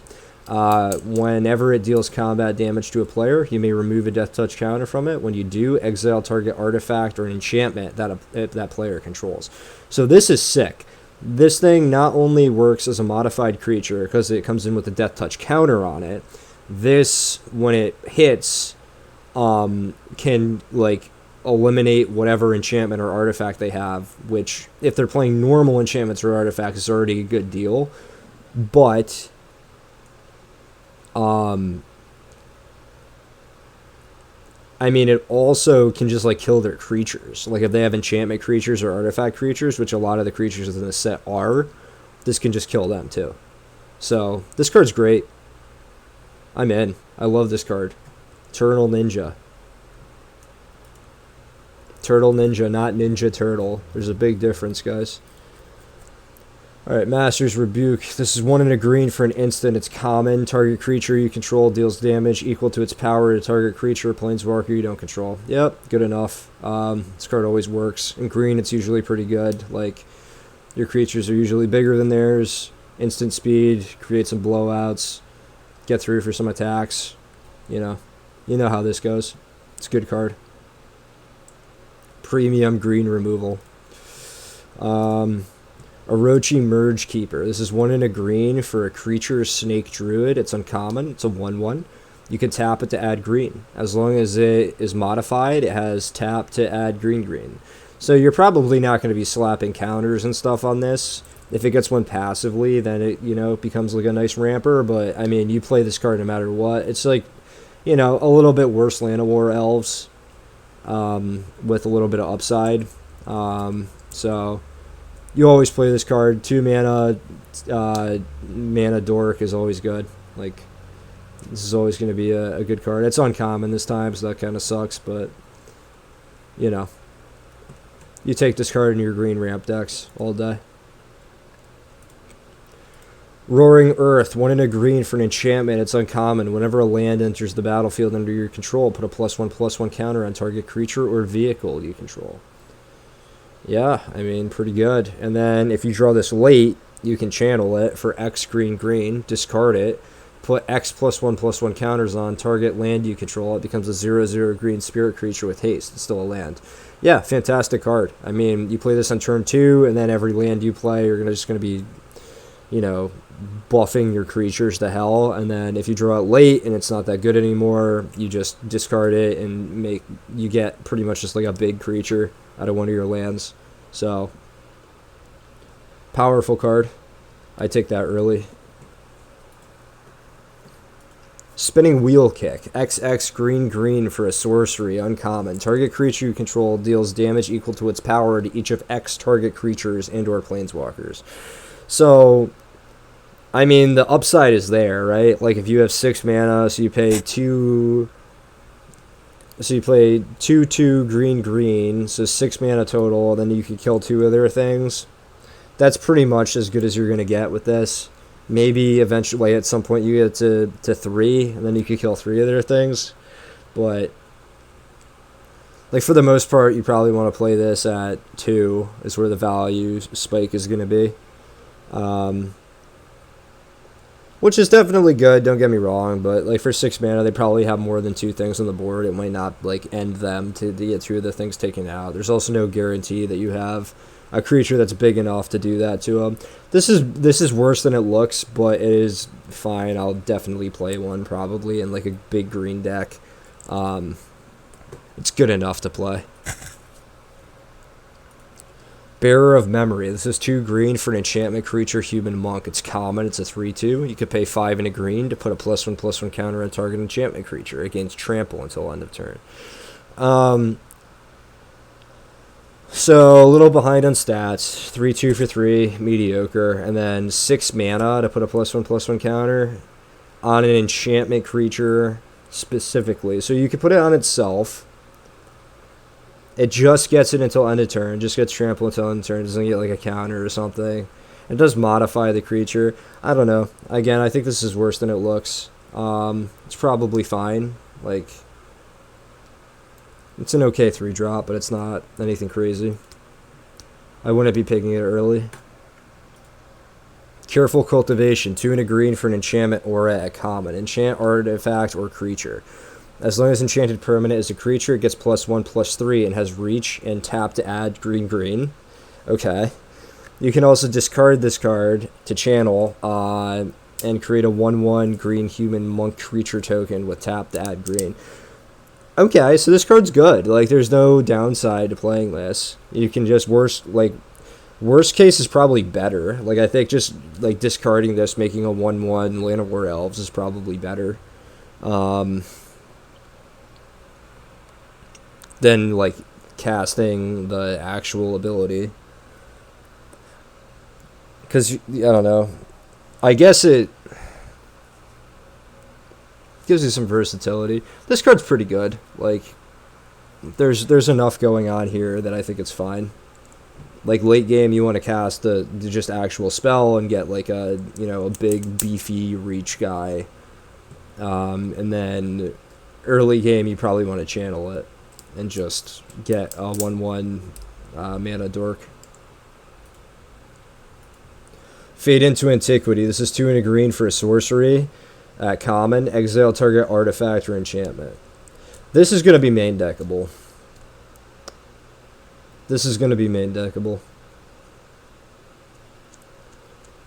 This hits so much. Like, it just hits everything. This hits 50% of the shit in the set. Like, I don't know. I think you play this if you're lacking removal. Like, you'd rather have the other removal spells, but if you're like, man, I wish I had another removal spell, I think this is a fine removal spell to play in this set, actually. From what I've seen so far, that's just my initial opinion on it. I think we'll see more as we go, but I think that's what's going to happen. Grafted Growth. This is 2 and a green for an enchantment aura. It's common. Enchant land. When it ETBs, put a +1/+1 counter on target creature or vehicle you control. Enchanted land has tap to add 2 mana of any one color. So this is a pretty cool design for a card, because normally these enchant land cards are like, yeah, you kind of take the turn off to do it. This at least makes one of your things stronger, and then any 2 mana of any one color is pretty good. So like, if you're primarily green or whatever, you can splash in like other colors and stuff for like better removal or bombs or whatever. So depending on if you're splashing, this card is going to be good, or if you're like, I don't think it's necessarily good if you're ramping, but if you're splashing, I would play it. If you're playing like 3 colors, with green being your primary color, I would play this. Heir of the Ancient Fang. 2 and a green for a creature, Snake Samurai. It's common. It's a 2/3. It ETBs with a +1/+1 counter on it if you control a modified creature. Not that hard to do in this set, man. This is usually going to come out as a 3/4. 3 mana 3/4 all fucking day. And worst case is a 3 mana 2/3, which isn't great, but there are worse stat lines. It's also a samurai, if that matters for you. So, yeah, I mean, it's decent. Again, not an early pick, but I think a card you're happy to play in your deck. Historians was particularly in like red-green. Red-green, this card's good. Historian's Wisdom. 2 green for an enchantment aura. It's uncommon. Enchant artifact or creature. When it ETBs, if enchanted permanent is a creature with the greatest power among creatures on the battlefield, draw a card. As long as enchanted permanent is a creature, it gets +2/+1. Yeah, I'm a little lower on this. I mean, it does replace itself, like, ostensibly. Like, you need to put it, sometimes you don't want to put it on the biggest creature, though. Sometimes you want to put it on your flyer or something, so this is a little too situational, I think. It's okay, but a little too expensive for the effect. If you draw the card, if you always draw the card, it's good, but you need to always draw the card. I don't know. I'm not huge on that. Season of Renewal, two and a green. Where are my WoW friends at? Playing Season of Renewal. Or was it Season of Mastery? Yeah. I got a bunch of fucking turncoat WoW friends who are fucking playing Alliance now. Fucking ridiculous. I'm not doing any crimes with these guys, I gotta tell you. But yeah, Season of Renewal. We got 2 and a green for an instant at common. Choose one or both. Return target creature card from your graveyard to your hand. And return target enchantment card from your graveyard to your hand. Yeah, this is going to hit pretty often. If you hit both of those, it's good. It's like Retrieve, but Retrieve you only ever could hit one thing with it for the most part.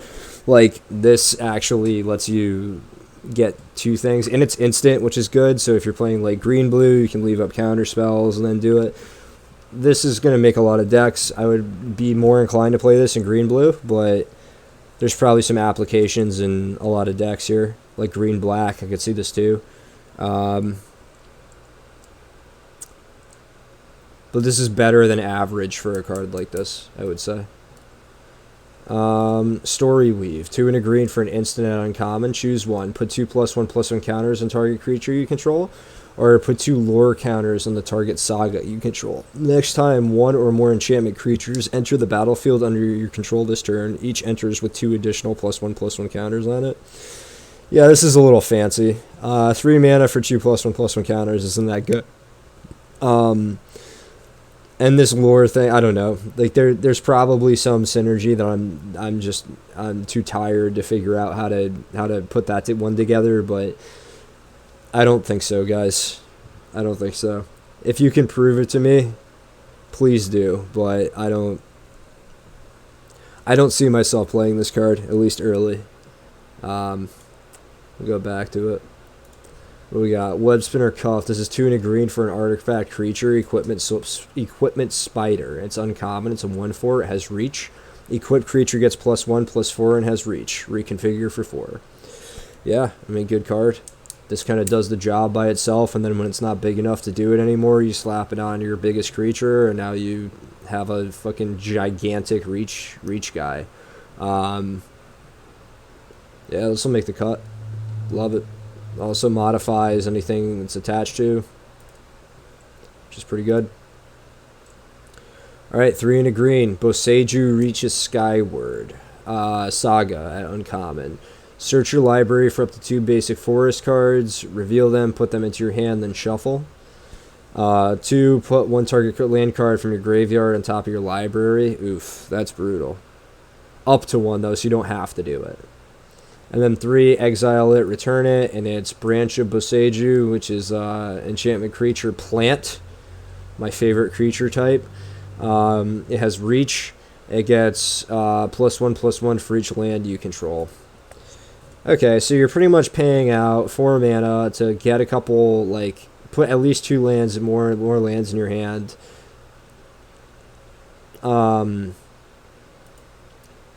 You're pretty much going to get like a 7/7 reach. Yeah, this isn't bad. This is probably a good deal. If you can survive to play this, it's good. Like, this probably works. This card's kind of just a fucking... It's just going to keep getting bigger, too. It just keeps getting +1/+1 as you play more lands, so... Yeah, I'll play that. I'll try that one out. Favor of Jukai, 3 and a green for an enchantment aura at common. Enchant artifact or creature. As long as enchanted permanent is a creature, it gets +3/+3 and has reach. Okay. And you can channel it for 1 and a green, discard it. Target creature gets +3/+3 and gains reach until end of turn. I mean, this one's okay. 4 mana is too much for like a enchantment aura. You just get blown out on that too often. And then channel 1 is okay for, like, that's a decent enough combat trick. That's pretty much just fucking the web ability from Innistrad, but you don't get the untap, which was, like, the best thing going for that. So, I don't know. I think I'm out on that, but someone will beat me with it, I'm sure. Geothermal Kami. This is 3 and a green for a creature spirit at common. It's a 4/3. When it ETBs, you may return an enchantment you control to its owner's hand. If you do, you gain 3 life. Yeah, so you put an enchantment back in your hand or a creature back in your hand, gain 3 life. Get a 4/3 out there. It's not bad. This is playable. I don't think it's anything special.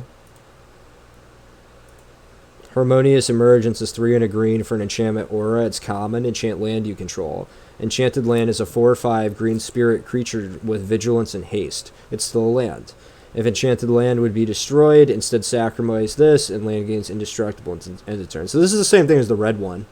So yeah, I mean, I like this. You're pretty much just paying 4 mana for a 4/5, and you don't risk losing your land. So yeah, I'm in for that. That works. It's a good enchantment. Jukai Preserver, 3 and a green for an enchantment creature, human druid. It's common. It's a 3/3. When it ETBs, put a +1/+1 counter on a creature you control.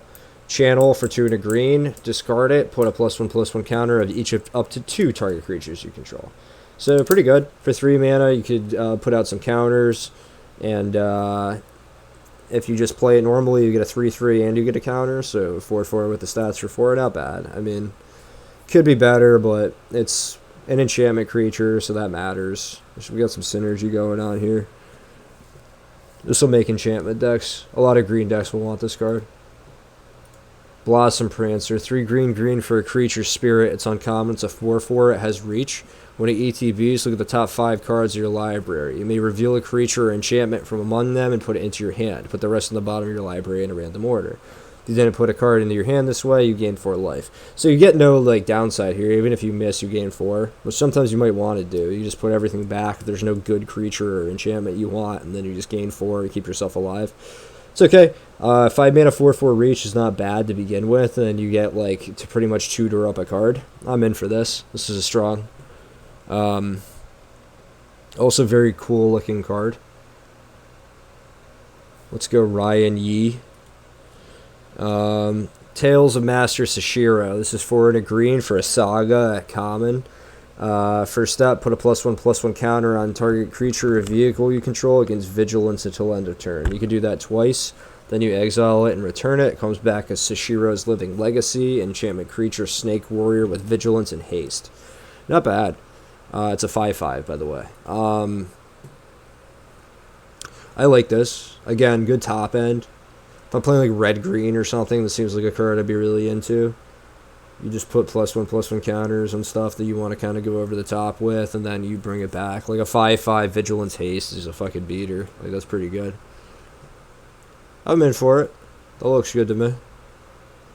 Last green card, Greater Tanuki. This is 4 green for a enchantment creature dog. It's common. It has trample. It's a 6/5.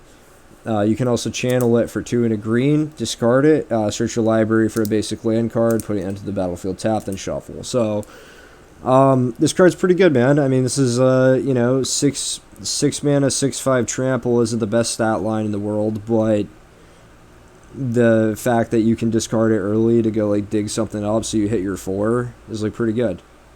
You know, I don't or like to fix your mana or whatever you gotta do. I don't mind this card at all. This is pretty strong. I think most green decks will want this. And then, I mean, worst case scenario, you play a 6/5 trample, which a lot of times will end the game. So, pretty good, man. Pretty good. All right, so that's it for our colored cards. Let's go to our artifacts real quick. There's a lot of these. Well, not like a crazy amount of these. I think there's like, I don't know, maybe 20. Really less. Alright, let's get started on these. So, first one we have is Bronze Cudgels. This is 1 mana for an artifact equipment. It's uncommon. 2 gray until end of turn. The equipped creature gets +X/+0, where X is the number of times this ability is resolved this turn. And you equip it for 1. I'm out on this. This looks terrible. So you have to equip this all over the place, just like equip it back and forth for one, for one, for one, for one, and then pay 2, and then it gets, like, you need, like, 9 mana before this is, like, doing anything you want it to do, and then you can just chump it. I'm not into it.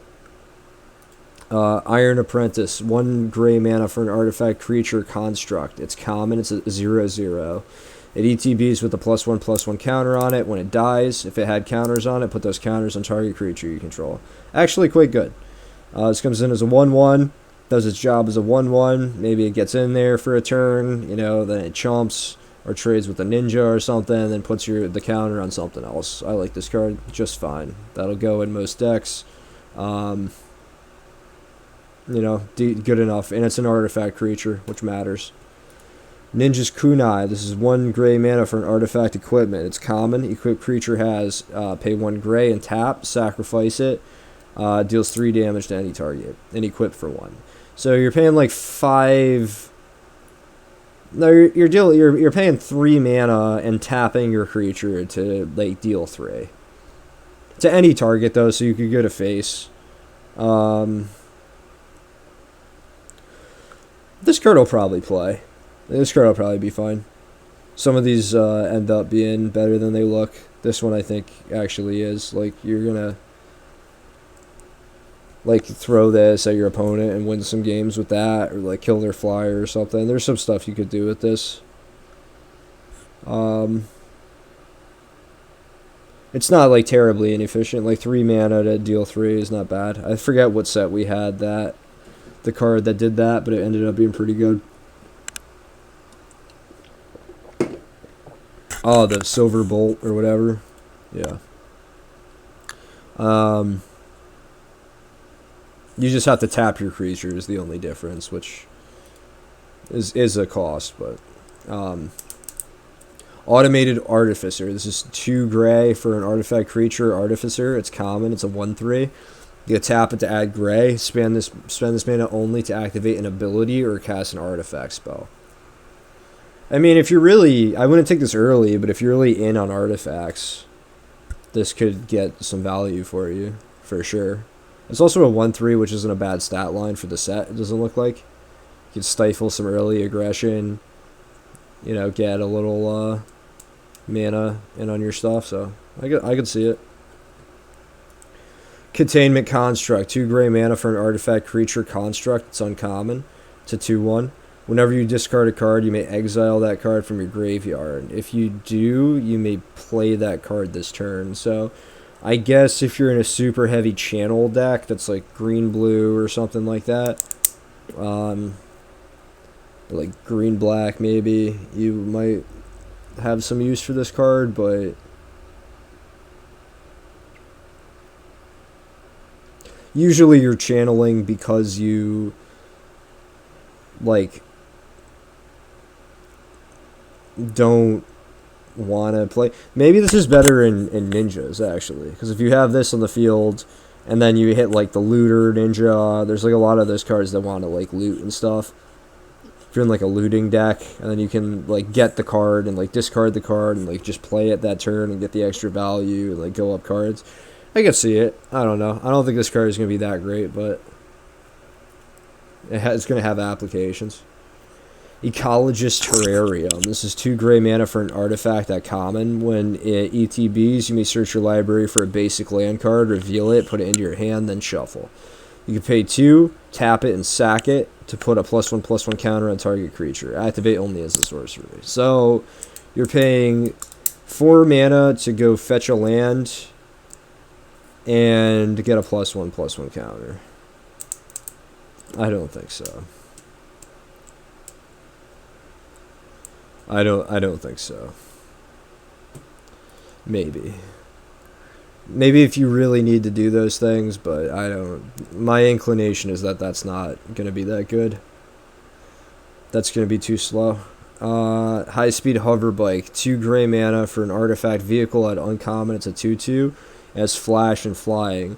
When it ETBs, tap up to 1 target creature and crew 1. So you could play this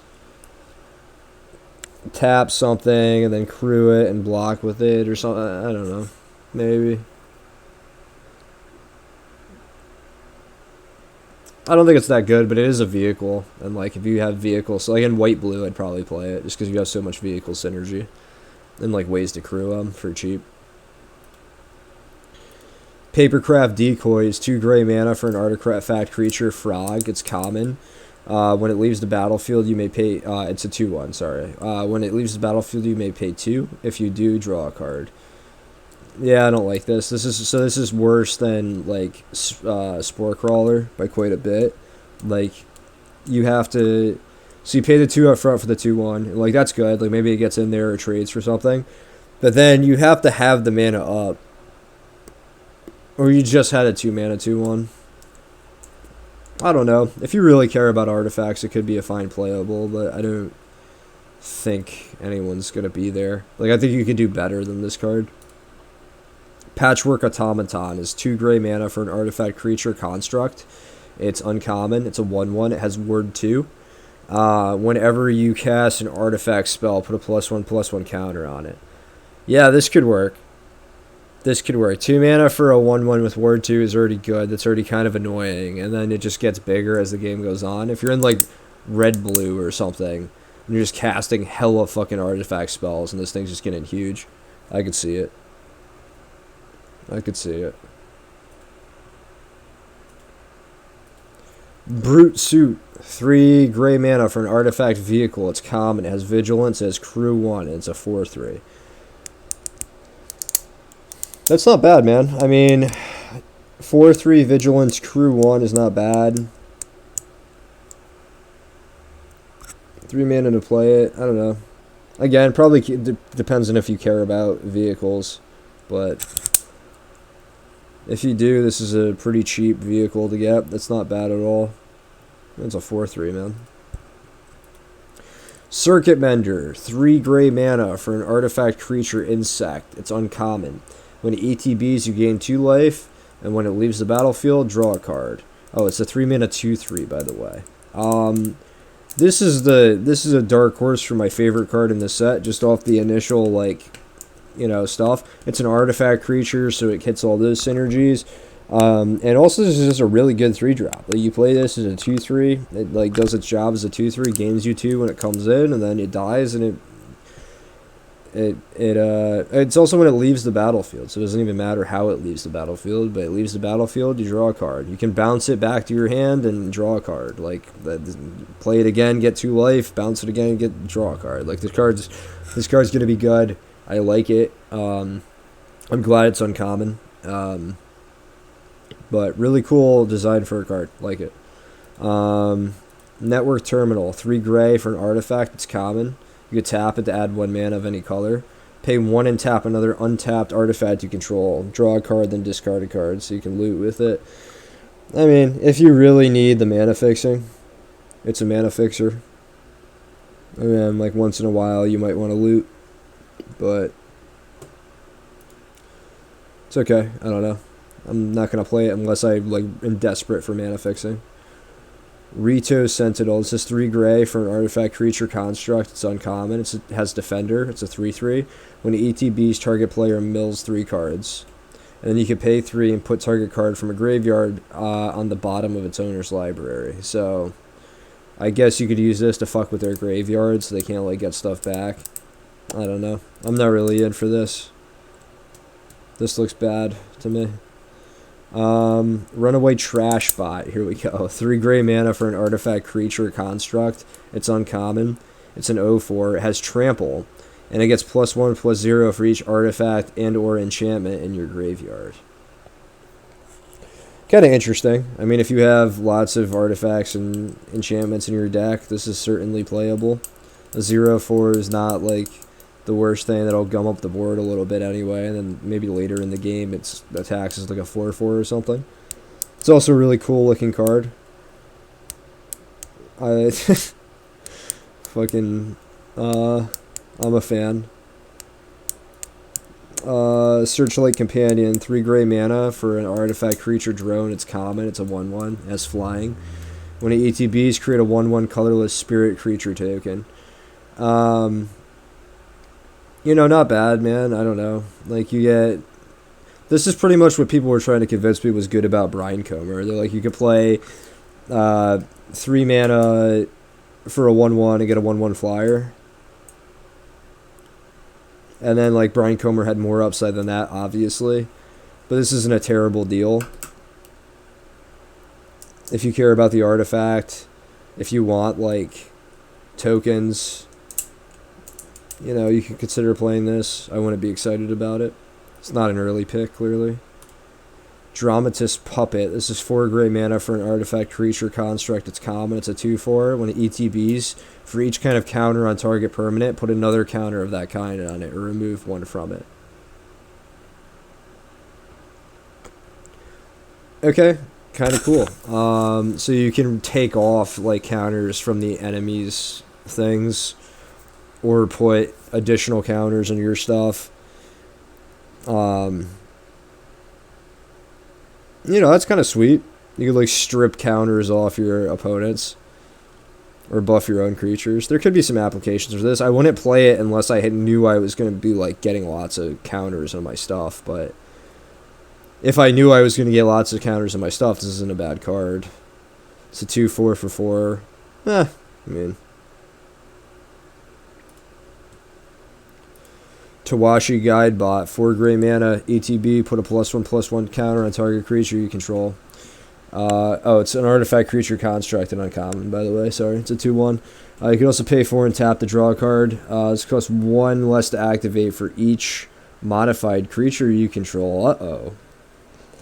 So this is interesting because if you're playing, like, green, like red-black or red-green, and you have lots of modified creatures and stuff, this is pretty good. This could be a way for you to, like, very cheaply refill your hand and, like, keep your card advantage up. Like, can you imagine, like, you got all these, like, big modified creatures with, like, equipment on them and stuff, and they're like, damn, I really have to kill this Tawashi Guidebot. It is a 4 mana card, though. Like, that's kind of expensive. This is going to take a long time to get your card advantage going, but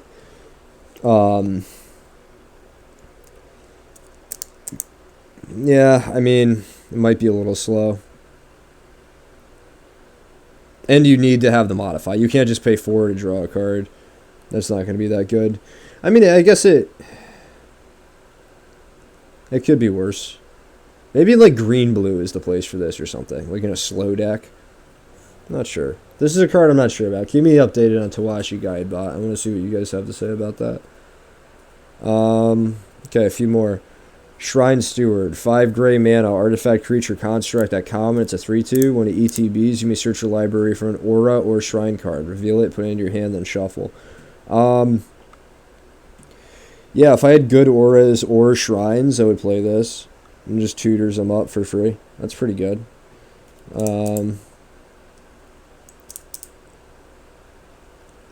Yeah, I mean, it's a 2-for-1. Like, if it's always gonna hit, it's always gonna hit. So, yeah, I mean, it's a 3/2, which is in an artifact creature, which is not irrelevant stuff. So I would play that if I had good reasons to. If I had auras that I wanted to dig up. Next up, Thundersteel Colossus, 7 gray mana for an artifact vehicle. It's a 7/7 trample haste with crew 2 at common. This is what I needed all that alloy for. Nice. Yeah, I mean, if you ever get to play this, it's pretty cool, I guess. It doesn't, like, I don't know. I mean, it's probably just too slow. It's probably too like 7 mana is probably just too much, but if you're playing like green ramp or something and you need something to do on your top end, this is certainly something to do. I wish if it had flying or something, it'd be a bit different, but it's just a 7/7 trample haste ground creature for 7, which is, you know, pretty mediocre. That's like worse than Dune Worm. And it's still, you still have to crew it. Yeah, I don't know. I think I'm kind of out on that. Last artifact, Walking Skyscraper. 8 gray mana for artifact creature construct. It's uncommon. It's an 8/8. Spell costs 1 less to cast for each modified creature you control. It has trample. It has hexproof as long as it's untapped. There we go. Okay, so this is like pretty cool payoff top end for the modified decks. If you know, you know. I mean, if you have lots of ways to modify your creatures, lots of ways to get counters, lots of ways to put equipment on and stuff like that, you'll absolutely play this card. If you play this card for like 5 mana, I mean, that's fucking crazy. You just get like an 8/8 trample hexproof, wait till they tap out, and then fucking swing at them. Like, it's pretty good. I like it. You'll know if you're in the deck for this, though. Okay, what do we got? So we have a cycle of lands. We have gain lands, just, dual lands that they, ETB, you gain 1 life, they enter tapped, and you could tap for 1 or the other mana. Those are always fine, you know. Don't take them over, like, playable cards, or, like, average playable cards, but over trash, they're good. Mech Hanger. It's a land, it's uncommon, tap it to add gray. You could tap it to add 1 mana of any color, but you can only use it to cast a pilot or vehicle spell. And then 3 and tap, target vehicle becomes an artifact creature until end of turn, so you don't have to crew it. So if you'd rather pay the mana than crew it, I don't know, this seems okay. If you're splashing vehicles or something, maybe, I don't know. I'm probably not going to see much of this card in play. Roadside Reliquary. This is a land, uncommon. You tap it to add gray. You pay 2 and tap it and sack it to draw a card if you control an artifact. And then you draw a card if you control an enchantment. So if you're playing lots of artifacts and enchantments and you know when you are, this is decent. This could be your 17th land all day. And then eventually just cash this in for 2 cards. Not bad. For 2 mana, you know. So I'll take Roadside Reliquary. That seems like a good enough card. Secluded Courtyard. It's a land, it's uncommon. As it ETBs, choose a creature type. You can tap it to add gray, or tap it to add 1 mana of any color. Spend this mana only to cast a creature spell of the chosen type, or activate an ability of a creature or a creature card of the chosen type. If you're super heavy tribal in something, like if you're all ninjas or all vampires, you know, decent, right? Like, or not vampires, all samurai. You know, if you're all ninjas or samurai or something, then this could be good, but I don't know. You're not losing your mind over this. Like, usually if you're samurai, you're going to be red-white. Like, maybe you splash something in some other colors, but then you're not going to be declaring that anyway. I don't know. I don't think this is going to see much play in Limited. This will, however, Uncharted Haven. This is a land, it's common. ETB's tapped. Choose a color as it ETBs. Tap it to add 1 mana of the chosen color. So, Evolving Wilds without having to play, you know, different copies of those lands in your deck. So, like, strictly better Evolving Wilds. This card is it's pretty great.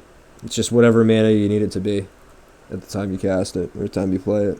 But yeah, good card. This I would take higher than all the others, I think. Just because this lets you splash, like, pretty easily. This is, like, some of the best mana fixing in the set. And it's just gonna, you know, do what you need it to do at that time. Like, if you don't draw your primary color of mana, this just becomes your primary color of mana. It's just good for your mana base, so. Alright, well, that was a long fucking haul. I'm happy we got through all of it. But that is all the commons and uncommons in Kamigawa Neon Dynasty. This set looks pretty sweet. Like, I'm excited for it. I'm really looking forward to try out the samurai shit. I want to see. I mean, that seems like the most heavily supported archetype, so I want to get into that. I'm hoping it's nice and balanced. I'm hoping you could play multiple different colors of stuff. Initial impressions are that, like, yeah, the ninjas, of course, look pretty good. And then the, like, red aggressive deck looks good as well. And there's, like, a few different ways you could take that, it seems like. I like white. White looked good. I think red white is going to be a good pairing for like aggression, and then like maybe you can get some samurai stuff working off of that. Um, but yeah, and then it seems like green has like the kind of late game tempo stuff off of like the, you know, you play your like your big giant green turtle flyer or whatever. Um, but yeah, man, I don't know. There's some cool cards in this set. I'm looking forward to playing it when it comes out. I think tomorrow we're going to do the rares and mythic rares.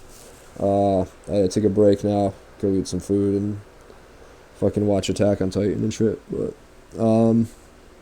thanks for hanging out. Hope you guys enjoyed this. As always, you can find the VOD on Twitch, as well as I'll post it up on YouTube. Follow my shit, Dirty Durgle. You know, 3 R's. Join the Dirty Dominion, smoke Pall Mall cigarettes, and I hope you guys had fun hanging out today, and we'll be back tomorrow. We'll get back in. We'll probably get a couple more Crimson Vow drafts in before the end of that set too, just as a farewell. But alright, thanks for watching, guys. Talk to y'all later.